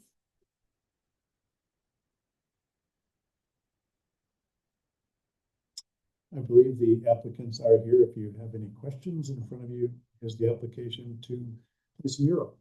The east and I'll say the east side of them. So you guys got any spokesman? Yep.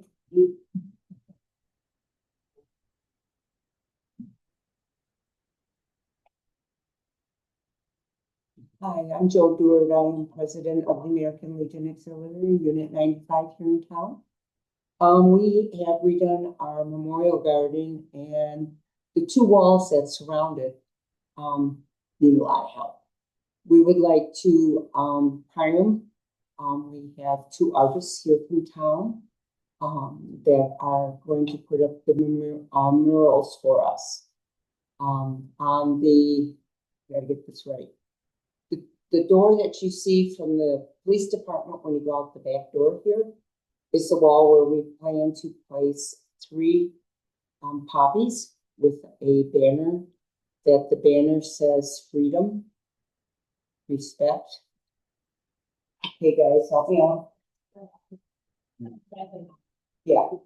on that. And then, on the wall, the yellow wall to the left of the, door there, we are going to put an American flag, flying in the, breeze.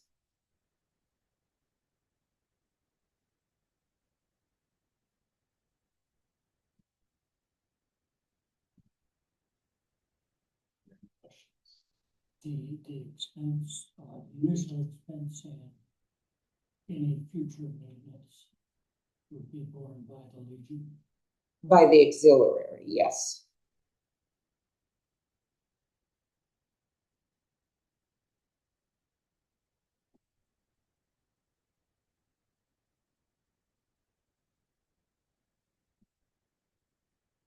Yeah. No. Thank you. Yes, and we have two wonderful artists that are gonna do it from here from town. They actually did the playground out under the water tower. That's part of their, repertoire that they're doing. So we're really excited about having them do ours. Pretty happy. Yeah. Yeah. So,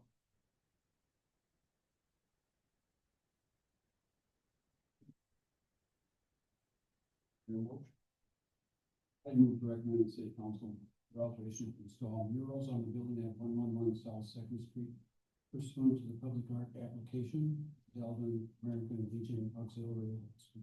There's a motion, is there a second? Second. Any discussion? All those in favor signify by saying aye. Aye. Thank you very much. All right, thank you. Well, moving on to 8.2, consider an exterior sign installation in the downtown historical overlay district for 617 East Washington Street within the downtown design overlay zoning district. In front of you is a proposed sign for the downtown design area. This was actually issued a permit, for installation of a new face in the existing sign assembly.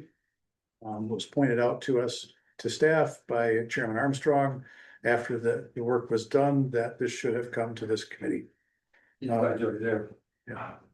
Signs are ready to put out. Yes, they changed the face of the sign. It's the same box, same arrow. They replaced the bulbs in the arrow and put a new sign face in. In your packet is the previous sign that was there, picture of that along with the new sign for Latino's. It'd be excessive to have you remove it and put it back, wouldn't it? So there's the previous one and there's the, Yeah, similar colors, they just changed the name. correct. And they kept the bulbs intact, or was the same bulbs?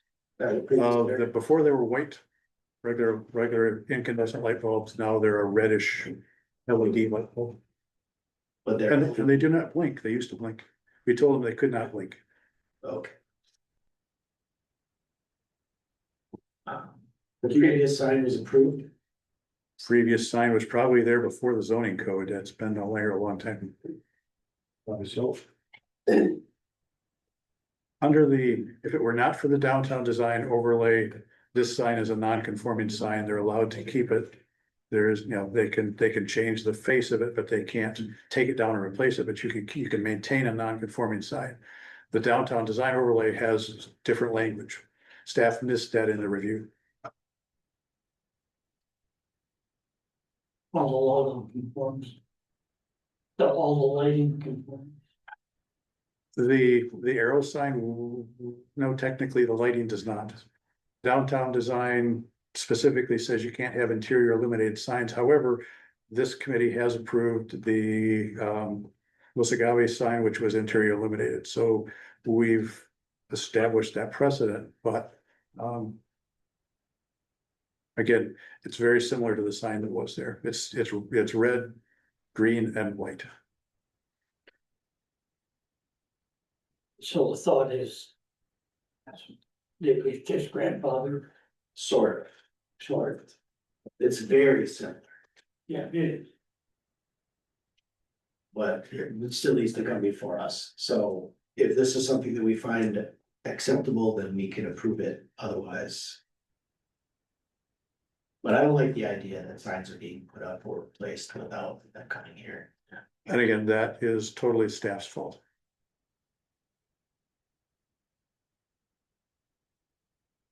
Nevertheless, I'll move to approve the proposal signage for 617 East Washington Street with the changes. There's a motion, is there a second? I'll second it. There's a motion and a second, any discussion?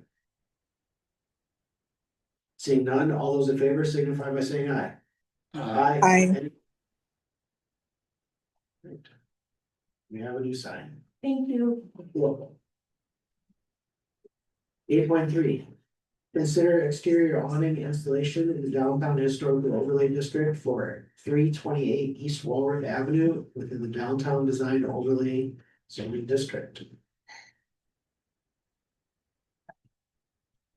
This would be for the old Wisco Bar and Grill. They're looking to put awnings over the two, I call them garage doors, is that cool? The openings, there would be no signage on this. And just to let you know, I believe I currently got an email today for some other awnings that they'll be reviewing next month for the adjoining properties, similar style awnings. So we can expect multiples of a similar style if we decide that this is okay. Is that what you're telling us? Sure, you could look at it that way, yes. That's interesting, all right. I remember when the garage doors went in, I remember looking at that and as part of planning commission, and I thought that they were fantastic. But I can't recall if awnings were discussed at that time.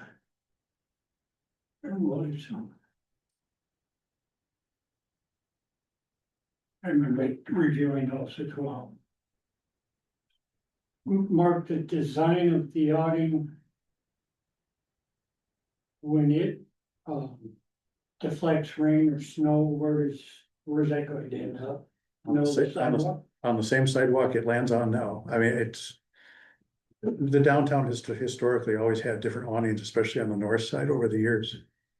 The jewelry store has had a huge awning for decades, so. Actually, if it was raining, it'd be a place to hide it, so. I think what this would do would be less about. Decades. I think it would be less about controlling the snow and rain, more about keeping it from coming inside if the doors are open. I'm thinking about the possibility of unloading snow and ice out in the middle of the sidewalk. Are these permanent awnings? They're not rollbacks, are they? And look at them. This isn't for me. Oh, it's not, oh, okay. No. Oh, yeah, these would be permanent. They're permanent. Yeah, They're not- they don't roll up. No, these are permanent. They look permanent, I just. Yeah. We've had, the old ice cream shop used to have those. I'm not sure. I think those finally came down on the north side of Walworth Avenue. The 201 building had those in the past. It looks consistent with their decor too.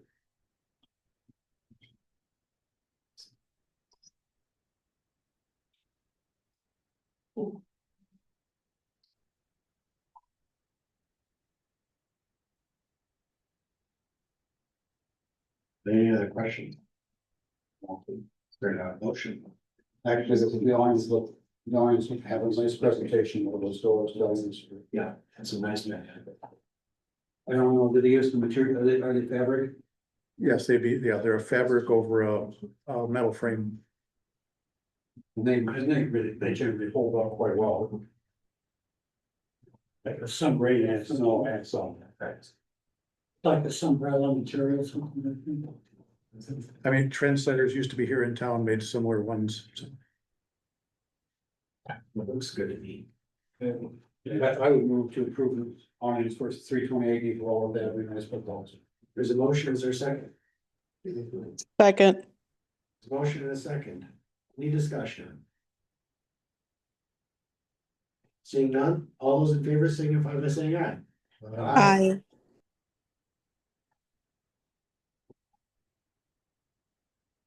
Let's go ahead and say awnings.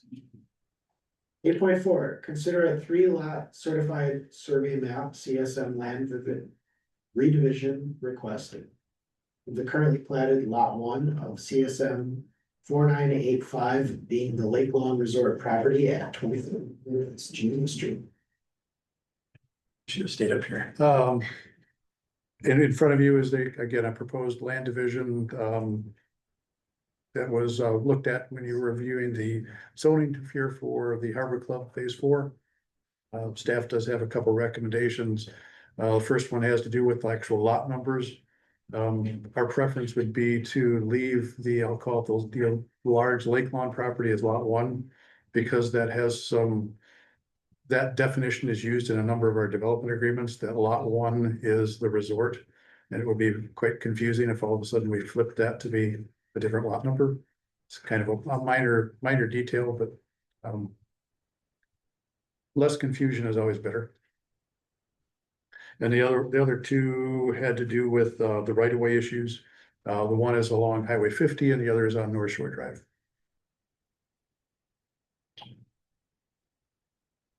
What were that? Well, the current land that's out there, the current certified survey map, I should say, for Lake Lawn identifies a future dedication along Highway 50. That has not occurred yet, but this CSM is showing that it apparently has occurred.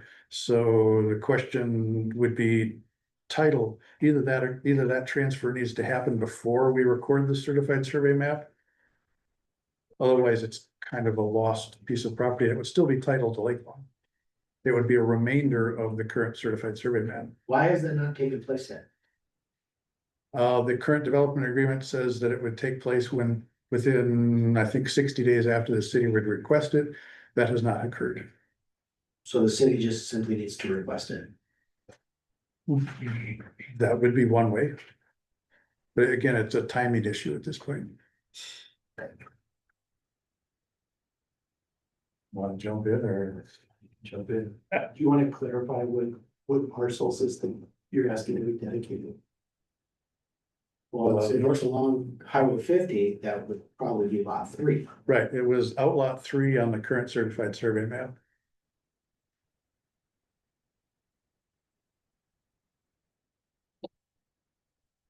Or we approve something that doesn't exist. Well, it's supposed to have taken place already. It was only supposed to have taken place within 60 days after the city had requested in writing that dedication occurred. When did that take place? It has not occurred. It was written in the development agreement. Right, when was that written into the development agreement?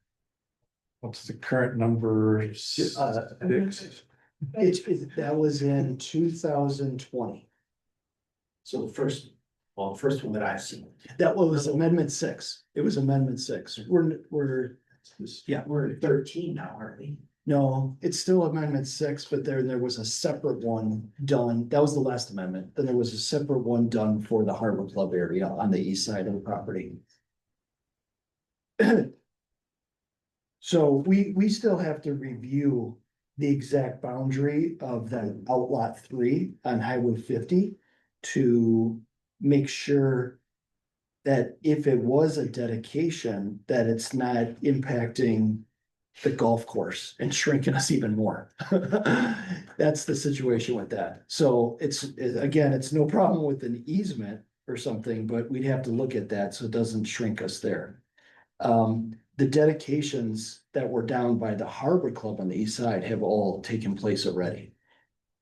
Then there was an access easement that went through where the residential development is and the golf course as an access easement to the Lodges of Lake Lawn Condo Association. That has to be released because back in 2011, there was an access that was added to that association through the main entrance of the resort because access didn't make sense to go through a golf course. That was for a potential future drive 20 years ago that never materialized. Yeah, exactly. Good, good. See, together we can get it. Dave, that's not shown on this CSM? Those easements that you just, The easement is shown coming through the main entrance. okay. Here's the current. Oh, yeah, yeah. I'm on the current one.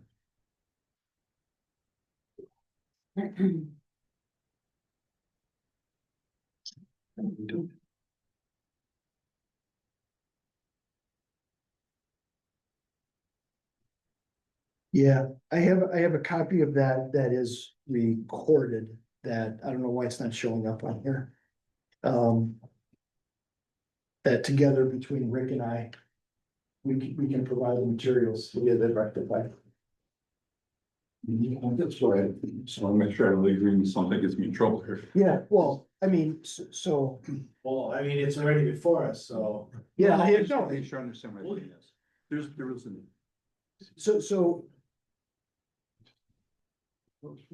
so this is on the current. And it's access easement for lot 5. At that time that was done, the condo association was lot 5. Right.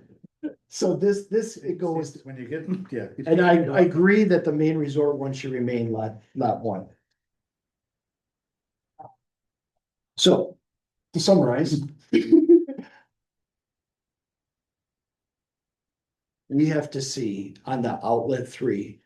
Today, I cannot make the commitment that is a dedication.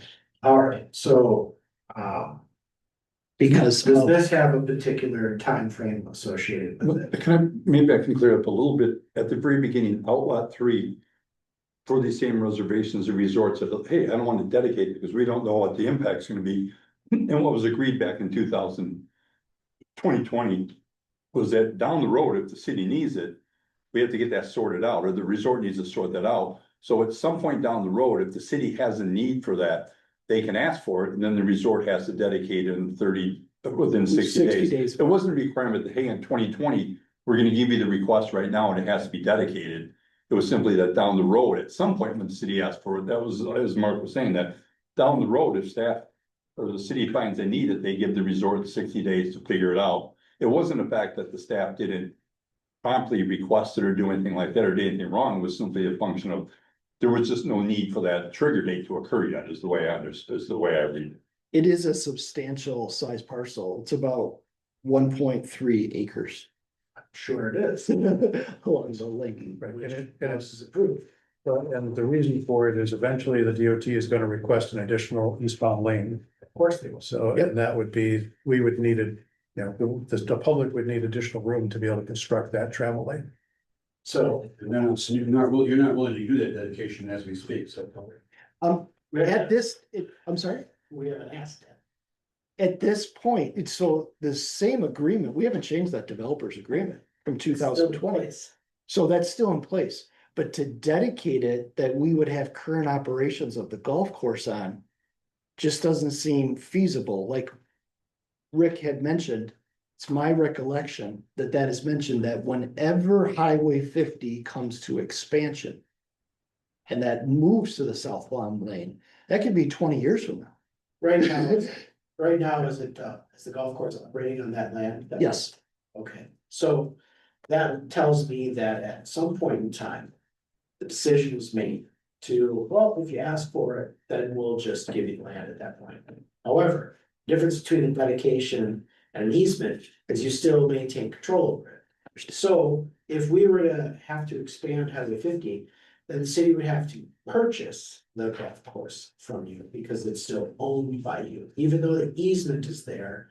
Because then Highway 50 would still need to be expanded. So right now, the dedication actually provides the city a great deal of latitude. I don't have a problem with golf course operating on it until we ask for it for 60 days. But to change it to an easement, that was already approved at one point in time. And I'm less likely to look at that and change it moving forward, unless there's a very good reason. Because I don't like to overrule previous council's decisions. I completely agree with the statement that you've made. If I could clarify my statement, at this point, I can do an easement. We're still under the obligation of the most current developers agreement. So I'm not looking to change that developers agreement. Well, we wouldn't need to change it. Exactly. Is like changing it with the provisions in here that it still allows for. It would default to what that current developers agreement is. We don't want to get in a situation where we have a golfer injured or we got some other situation occurring, but the land is part of the city and we've lost the control during that use or a plethora of different things. So I'm not looking to change the agreement we currently have in place. That's not what I'm saying. I'm saying right now, if there was a need to have an easement, we could easily grant that, and then we're still obligated when the time would come down the road to conform with the last developers agreement that we had in place. And I agree with Mark about changing or keeping lot 1 dedicated the main section of the resort, because that developers agreement that we're just talking about refers to lot 1. Many times. Yeah.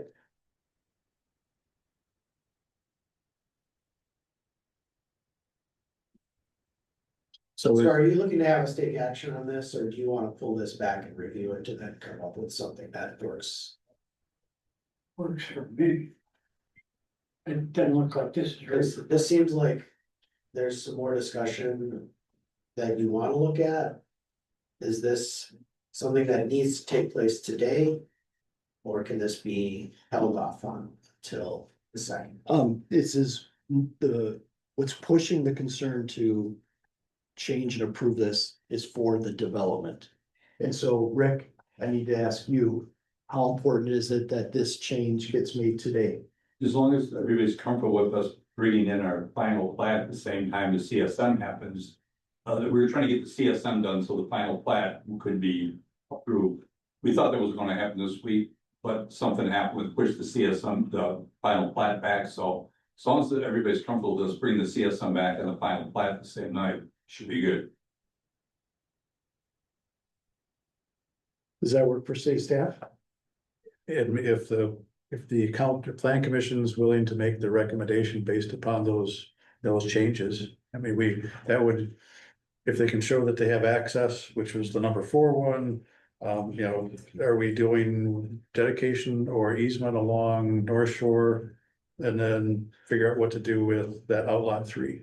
I mean, when we first got this, our assumption was that the surveyor is assuming that outlot 3 was already dedicated. Cause he's just not showing it as part of the property. Okay. Then, for the sake of everybody, I think we can clean this up a little bit, answer these in the meantime. And we would take it on the same evening that we get the plat approved, if that works with city staff and the council or commission. Well, I like to keep things clean, and I don't want to muddy the waters any more than they are. I agree. 6 development agreements have additional addendums and, yeah. So as much as we can clean this up. I guess I'll make a motion to table this until the September 2nd meeting. Or it can be. a second motion. Motion and a second, any discussion? Right, all those in favor signify by saying aye. Aye. Any opposed? 8.5. Discussion on allowing smaller than minimum residential lot sizes. Good evening, everybody. I know we talked about this at last month at the meeting. Jackie presented a slideshow kind of depicting what some other communities have done for small lots. And I guess I just kind of wanted to talk about it again. Kevin was the one who actually asked to put this back on the agenda. He is not here, as you can tell. So I'm just going to go through some bullet points of discussions and things that I've been a part of. To kind of just give you some further background on this. So I sit on the Waseda Housing Task Force Committee with the county. One of the conversations that's happened as of recent is, furthering developing in Walworth County as a whole. We are short on houses. Everything that's being built is being sold right away. So just kind of looking to see, what can they do as a committee or what can we do as a committee to kind of keep pushing, housing developments in Walworth County. Specifically in the city of Delavan for me, because that's where I work, but just as our committee as a whole. So currently, housing prices in the city are higher than what a median household income could afford. So one of the things is trying to make housing more affordable in the city of Delavan or in the county as a general. Another point is we've met with the Delavan Darien School District. Their enrollment's been decreasing over the last 10 years. So they're looking at, they need more pupils in the school district, so that way they can provide a better quality education for the students as well. Population growth also is a long-term financial sustainability for the city. As our tax base grows, that makes us more financially stable for the future. Benefits of the smaller lot, single family zoning district is it allows more opportunity for first time home buyers, provide entry level housing for families, and then also young professionals as well, and even retirees. Increasing housing stock supports population growth and aligns with the city's comprehensive plan. This would allow the city to shape the future development and position the city as a leader in addressing the housing issue in Walworth County. And then it also aids in the school district enrollment stability. So the concept behind that, not to dull you guys all with all that, but the concept idea, as what was presented for Jackie or from Jackie at the last committee meeting was 6,000 square foot lot, 60-foot minimum width, 20-foot front setback and 20-foot rear setback, and then a 6-foot side setback. Our RS5 zoning district is our smallest lot size, and that is 8,000 square foot, 66-foot minimum lot width, 25-foot front setback, 20-foot rear setback, and then a 10-foot side yard setback. Really what staff's goal of this conversation is to kind of get a clearer picture if you guys are open to having another residential district, possibly a smaller one, and just trying to get feedback so that way we can provide you guys back information at the next commission meeting if you want to entertain that. And then also for us to be able to provide feedback to developers, because we have been approached by a developer who's looking at doing smaller lots. And so we're just trying to be able to provide feedback to them so that way when they get to the plan commission side of things, that we have something that's more thought through and not just here's a thought process, and then you guys, then have to try to meander them back into what you want. So it's just giving staff the capability to be able to provide them more feedback. Creating a new zoning district would help streamline the process. So when, we have a developer comes in, here are our options, and then that way it's not a case by case basis. And then you guys are trying to make consistent thought processes through each request. So really, one of the things that staff's trying to do is get more feedback from, our different stakeholders from the city perspective. So the school district in their annual survey is actually going to put some questions on there regarding housing, right? Because are we missing the mark on housing? Do people want to have a single family house, or do the people want more of a townhome structure? Do they want apartment living? As you can see, a trend as of late is that people don't want to maintain as much around their houses. So what we're trying to do is get more feedback from our constituents, from our stakeholders in the community on really what we need for housing. And then, are there other things that we can do to provide more feedback either to the plan commission or to staff in general, so that way we are making more educated decision on future housing for the city. So at this time, I would take any questions on what I've prepared so far.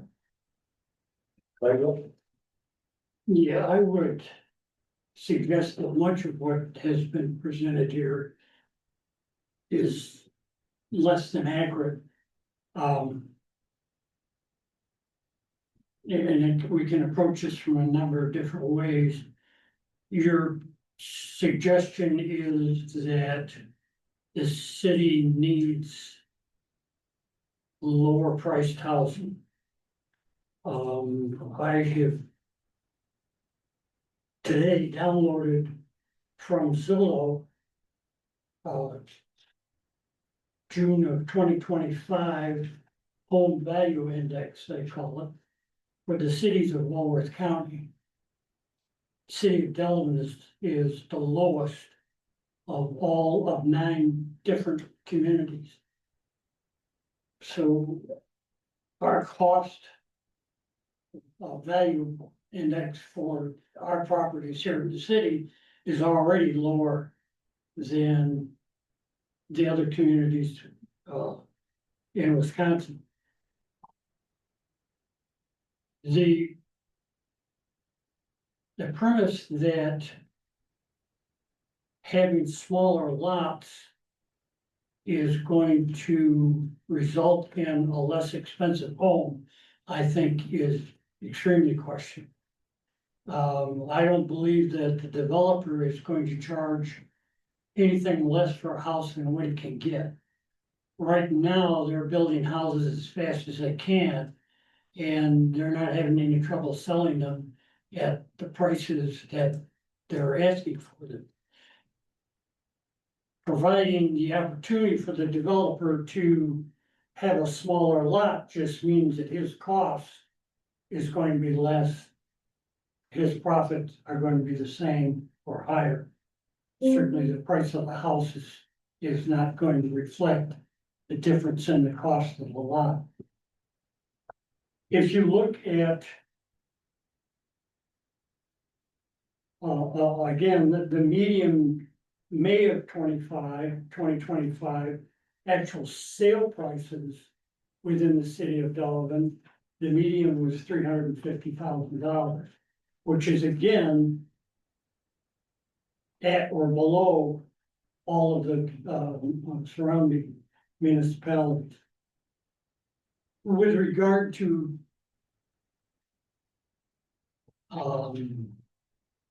considering I forget exactly how you call it, another residential area which would be specific to these potentially smaller lots.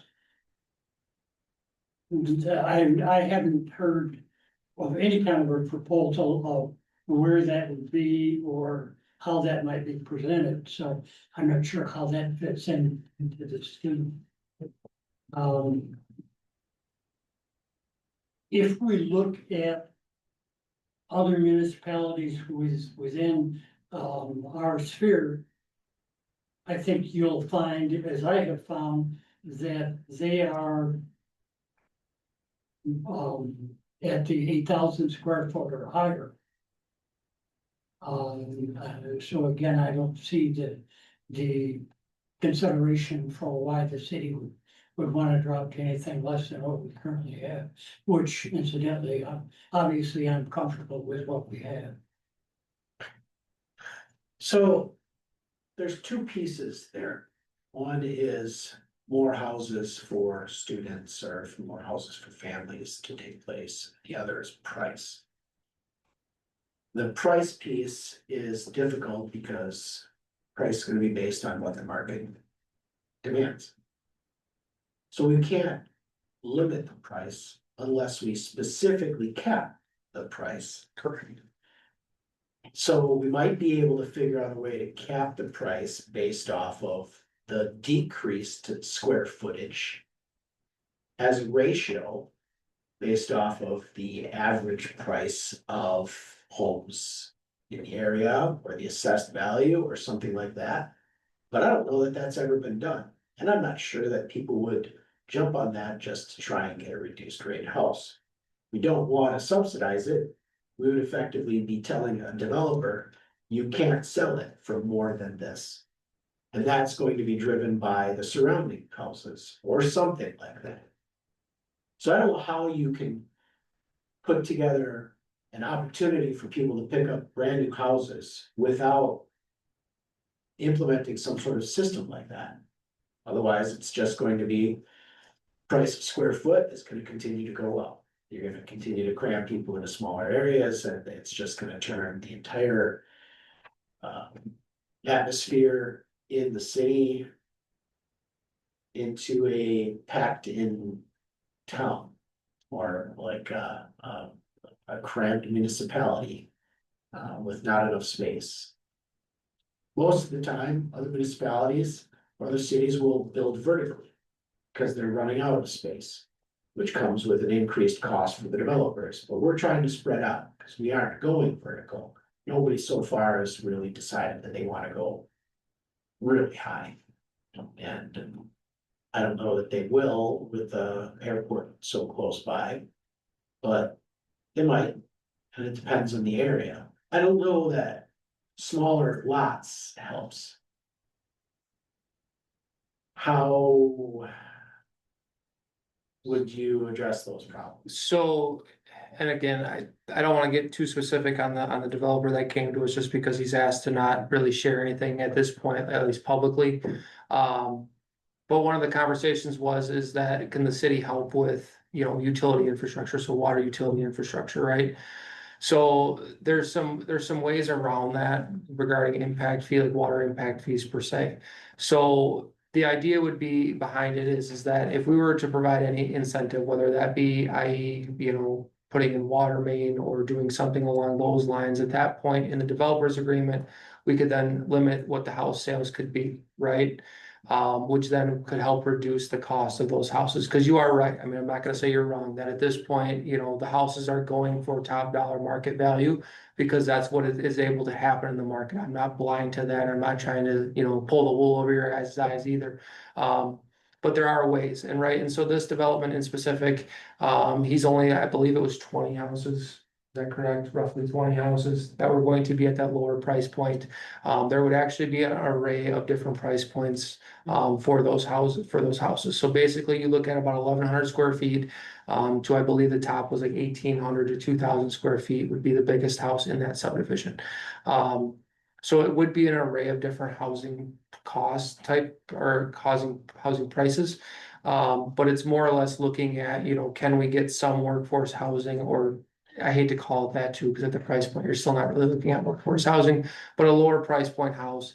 And then as you go through the development, you'd have a higher priced house as well, right? So it kind of gives you a different visual look at it. So I think, and granted, this is only one development. Someone could come in and want to put 100 of these houses in at up to 1,100-1,200 square foot size, right? And that might be a different conversation that you guys would have at that point. But in this subdivision, it would be more of a mixed sizing and house price.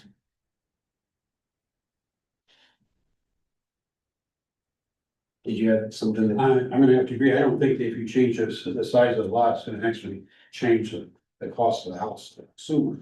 When you get down to a house that's 1,100 square feet, that's a pretty small house. Correct. It's very small. And I should say that I rented a house in Sioux Falls a week ago. And it was in a subdivision. And it had they were short lots. Well, width and length, and they're lined up down the street back to back. And I would say it's not the type of development I would like to see develop at all. And they all have big garages up front. They have a little entrance over here on the side.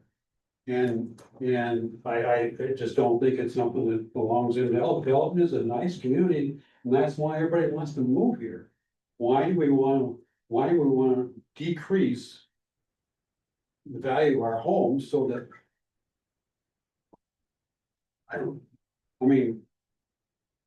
it's has to build houses now, they're selling them. And I don't want to get too much back and forth, just in So one of the things that I actually missed on my bullet points was the design, right? So you'd have to be really stringent on the designs, right? So they're not garage dominant, and that's, I think, what Jackie touched on a lot in her first presentation, is you don't want garage dominant houses because it doesn't look good from the street frontage, right? The other thing is that like when you talk to the school district, right, there's a lot, over 60% of our kids are on free and reduced lunch, right? So there is a working class to Delavan, right? And there's a higher end to Delavan as well. So I guess my response to that would be, just because the houses are selling doesn't mean that everybody can afford that price point, right? So I think it's trying to make an array of available housing to different financially able people, right? So that's the thought process behind it. If the zoning district that's currently in there is what the commission would like, then that's what we'll bring back to the developer, and that's what we'll move forward with that developer on. And see if, you know, he can make that work and see what that's going to look like and bring it back to the commission. I mean, we're here to just try to get feedback, so that way when people approach us with different ideas, that we know what to respond with them back. So there's something else I'd like to add. I'm on the board of Southeast Wisconsin Workforce Development. And in May, we had a presentation talking about workforce throughout Wisconsin. And the workforce throughout Wisconsin for the next, I believe it was like 2.5 to 5 years, is expected to decrease anywhere from 1% to 12%, depending on the county that you live in or the municipality that you're located in. What that means is there's a demand for jobs and no one to fill them. The only way to solve that problem is through migration to those locations. So if we want to maintain a healthy city and a robust economy here in Delavan, we have to figure out ways to induce people to migrate to our community. Housing can be one of them. Another one that was identified was high-speed internet and connectivity to the world. You have to be able to work from the location that you're at. You have to have those amenities in order to get people to come to your communities. You fail to figure out ways to do that, your community will suffer to the point where it will no longer exist. This isn't a result of Wisconsin. This is a factor that's happening throughout the nation. We're just talking about it because it's coming. And this is a business problem. We're at record low unemployment, not because everybody's working, but because there's too much demand for workers. This could potentially help, but I don't know what that looks like. And I think that's what you're trying to get at, trying to figure out a solution that's going to work. Well, you're going to need to figure out a way to think about what is the demand for the workforce. What do people want in a community? How happy are they living in an area like that? What are they willing to pay? I don't know the answers to any of those questions. I know I like having enough space and enough amenities here in Delavan, and that's what we want. We want the small town feel with the big city amenities. Well, you don't get that if you're packing people into little tiny boxes. Now you start to create different sorts of problems. So it's got to be a healthy balance. I don't know what that looks like. Dave, you have something to add? Thank you for allowing me to speak, Mr. Leeser. I did not talk to Nick ahead of time from this, but just listening to what he had to present, I'm on the board for Waseda too. We all know the housing situation, terrible. Everything you just mentioned about what drives people to a community and what you mentioned, both of you, about what we want this community to be. I think it's simply just opening the door to get several developers to look at opportunities in Delavan to help fix a housing issue. That's strictly what it is. It needs to be a component of a lot of that. It needs to be a component of what recreation facilities can be brought with that, internet, different things. Price point is a big part of that, but I think it just opens the flexibility of welcoming a developer to come to you with an idea that then gives you the opportunity to say yes or no. And right now, without that, I think you're missing the opportunity of a lot of developers coming forward with that just input. Do you have anything else to add? No, no. So, Do you have any questions? I add something. Go ahead, Jackie. Thanks. I just had a few thoughts while the conversation was going on. I did have a few thoughts. One point I want to clarify is, if the city would consider and ultimately adopt a small lot, single family zoning district, that would not change the lot size or requirements for any existing zoning districts, so it wouldn't affect existing development, and of course, the city could still zone areas, RS1, RS2, and would only use this new district when it saw fit. And so I wanted to remind the plan commission too, that you and the council have control over where that district gets mapped, how much of it gets mapped, and whether it gets mapped at all. And so just adopting the district alone doesn't open the door to a lot of development you're not happy with. You would have control over, again, where that would get mapped and how much of it. And if you didn't find the right project or location for it, you don't have to use that zoning district. So I just wanted to make sure that was clear. Another thing that I think was coming out in the conversation that I just wanted to touch on was that there are different levels of affordability. I think we were kind of dancing around that in this conversation, right? There's a family that has their kids on free or reduced lunch. They need housing at a certain price point. There's a family that makes median income, they need housing at a certain price point to be considered affordable. And then there's, up from there, it's not just poor people, rich people. There's actually you could probably make 10 different distinctions on household income and different levels of affordability and what an affordable house would be for those different types of income. And so my opinion is that, were we to consider a small lot, single family district, that would probably not result in housing that's affordable to those families who have kids on free and reduced lunch. And I think that point has been made. But it would potentially get somebody, I don't want to speak out of turn, but somebody at closer to median income, maybe just below median income, who can't afford that $350,000 house or even higher for the new construction. It might be able to just be in the price point that level of income can reach home ownership for a new product that they couldn't have before. So I think we should think about it as serving a different market rather than solving all the city's affordability problems with this one zoning district, because I don't think that is what it will do. Serving a different market, that's an interesting. Yes, you also know there's more to a house than just buying a house. If even if a house is, let's say in their price projections, whatever it may be. Once you buy the house, there's a lot more costs that go along with that house called ownership that adds to the cost of maintaining the home. So just because I made the house on a smaller lot that's cheaper, doesn't mean that they're gonna become a quality member of the city of Delavan. Because they're not be able to afford the house they bought.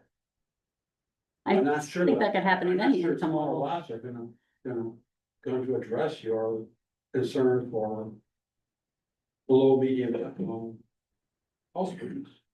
I mean, I'm not trying to sound snobbish, I'm just trying to be realistic. I think it would depend on everyone's individual circumstances.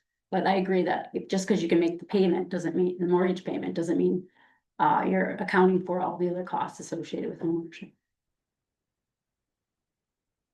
Thanks.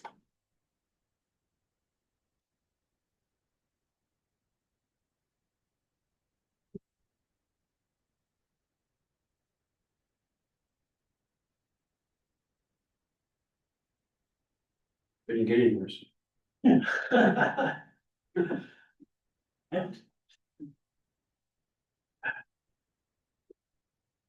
The case by case basis, is something that could be addressed, because then you're not changing it. The whole ordinance, you're changing it to a case by case basis, and that might be more. Well, even though it requires more work, that That's may what be I more need. feasible than just say, we're gonna have smaller lot sizes, because I know Dave is a developer, but developers in general will put the biggest house on the smallest lot and charge the most they get for it based upon market value. So I think case by case is, probably a more And based on market value, basic way to approach it rather than just changing it carte blanche. what I have found is the city of Delavan is already the lowest in home value of the cities in Walworth County.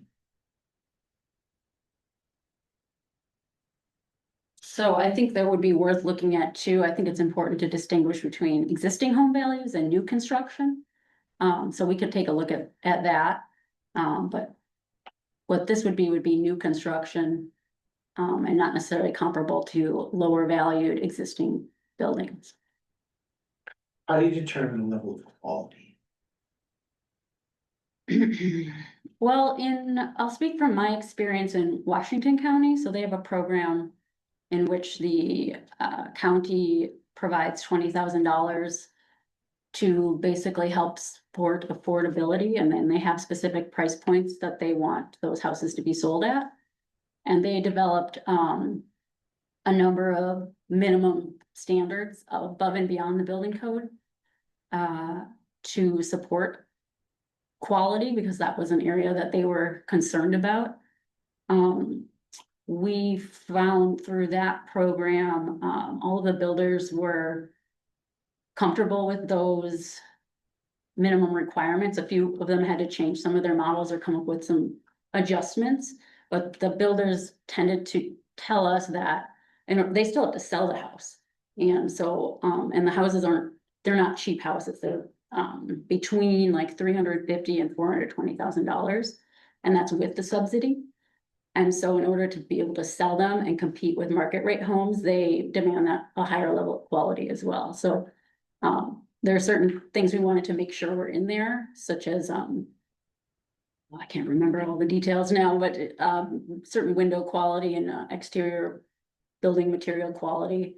But the builders found that in order for them to be marketable, they wanted to see minimum standards met as well. And the city could establish similar or higher standards if they wished. And Washington County did this program to help houses become more affordable. That was the intention. They did a study and they kind of uncovered the same workforce issue that you all were describing, and they were seeing their workforce leave Washington County. And this was an initiative by the county executive to get people to buy their first homes in Washington County, either through in-migration or getting people who were born there to stay there, not leave for other counties. Retention, yeah. Thank you. Mm-hmm. And I'm familiar with the program. I'd be happy to invite. Do they have to pay the money back? Do they? They do. I believe it is it's a revolving loan that does revolve back in. But they came up with something unique that the county you can pay back that subsidy through service. So that's a whole other structure that they built that I don't know as much about, but it does. I think I can provide you guys with more details if you'd like. I think there's a path to forgiveness of that loan, or you have to pay it back within a certain period of time. They also have, and through that program, they have deed restrictions on the homes so that people can't buy them at a subsidized price and then flip them immediately and make a profit. So that limits the time period in which they can sell those homes for a profit. And if they do flip them within that time period, they would have to repay any profit they made to the county program. That's an interesting concept. It's interesting. Yeah, and more so than trying to control the market by smaller lots. Although I'm not sure that we're gonna get Waseda to step up to 20 grand per house. Yeah. Not gonna happen. Well, sometimes it's the income, they have the income to support the house, but they can't come up with the money for the down payment to buy the house.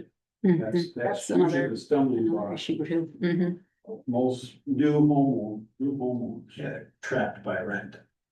I'm not sure if Exactly. in Delavan or in this county if there are like down payment assistance programs, but that is another There way to certainly attack. is no shortage of houses. You've got the fellow to the east building, I forget the number, 650 houses. We've got hundreds of apartments that are opening up. And I'm not sure that the city has any real lot space left Well, that hasn't already been developed. there's a difference between housing and homeownership. And I think the piece that we're talking about is homeownership, because if you have homeownership, you're more likely to stay in a community because you've committed to buying the house. If you don't have the homeownership and you're renting, you're more transient. And the goal is to make sure that you have opportunities to stay within the community. That's what we're trying to address. But are we seeing that here in our community? So you're seeing that everywhere in all of Wisconsin. And you're seeing that everywhere in all of the other states. People are moving to the locations where they want to work. And they're going to the locations where they want to do the work that they want to do. And they're leaving communities dry. And this isn't because people want to. This is an effect of baby boomers suddenly starting to retire out of existence. There simply aren't enough people to do the work that is in place. And if we decided to have kids right now, there isn't enough people to take on that extra workload for the next 10 to 15 years. That's the problem we're looking at. It's a bigger problem than just housing. It's all connected. Housing is something that maybe we could use to help mitigate some of it. But homeownership has been identified as stronger in terms of keeping people in community than renting.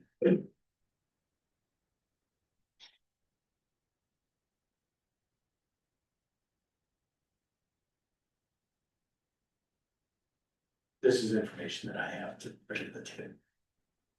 Well, my feedback would be that at most, case by case. But actually, the Washington County idea is actually.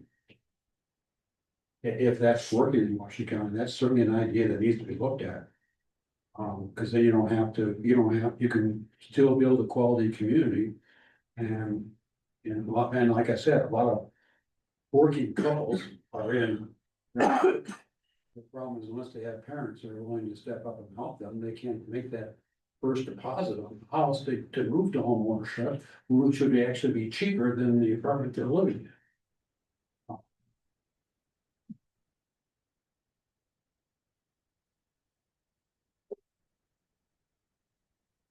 So I like our lot sizes the way they are, but you're not.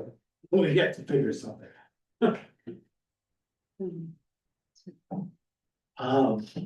Maybe come up with some ideas that developers are interested in proposing and kind of think about this whole thing from a holistic approach. Because the goal isn't to sell houses, the goal is to retain people.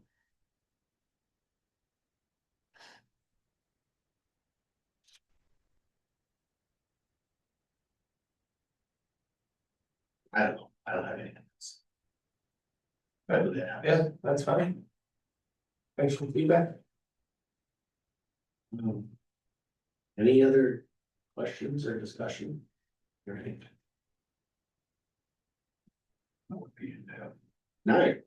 Building and zoning inspectors report. Zoning administrator had some medical time off. We'll update you next month. Nothing on Toronto?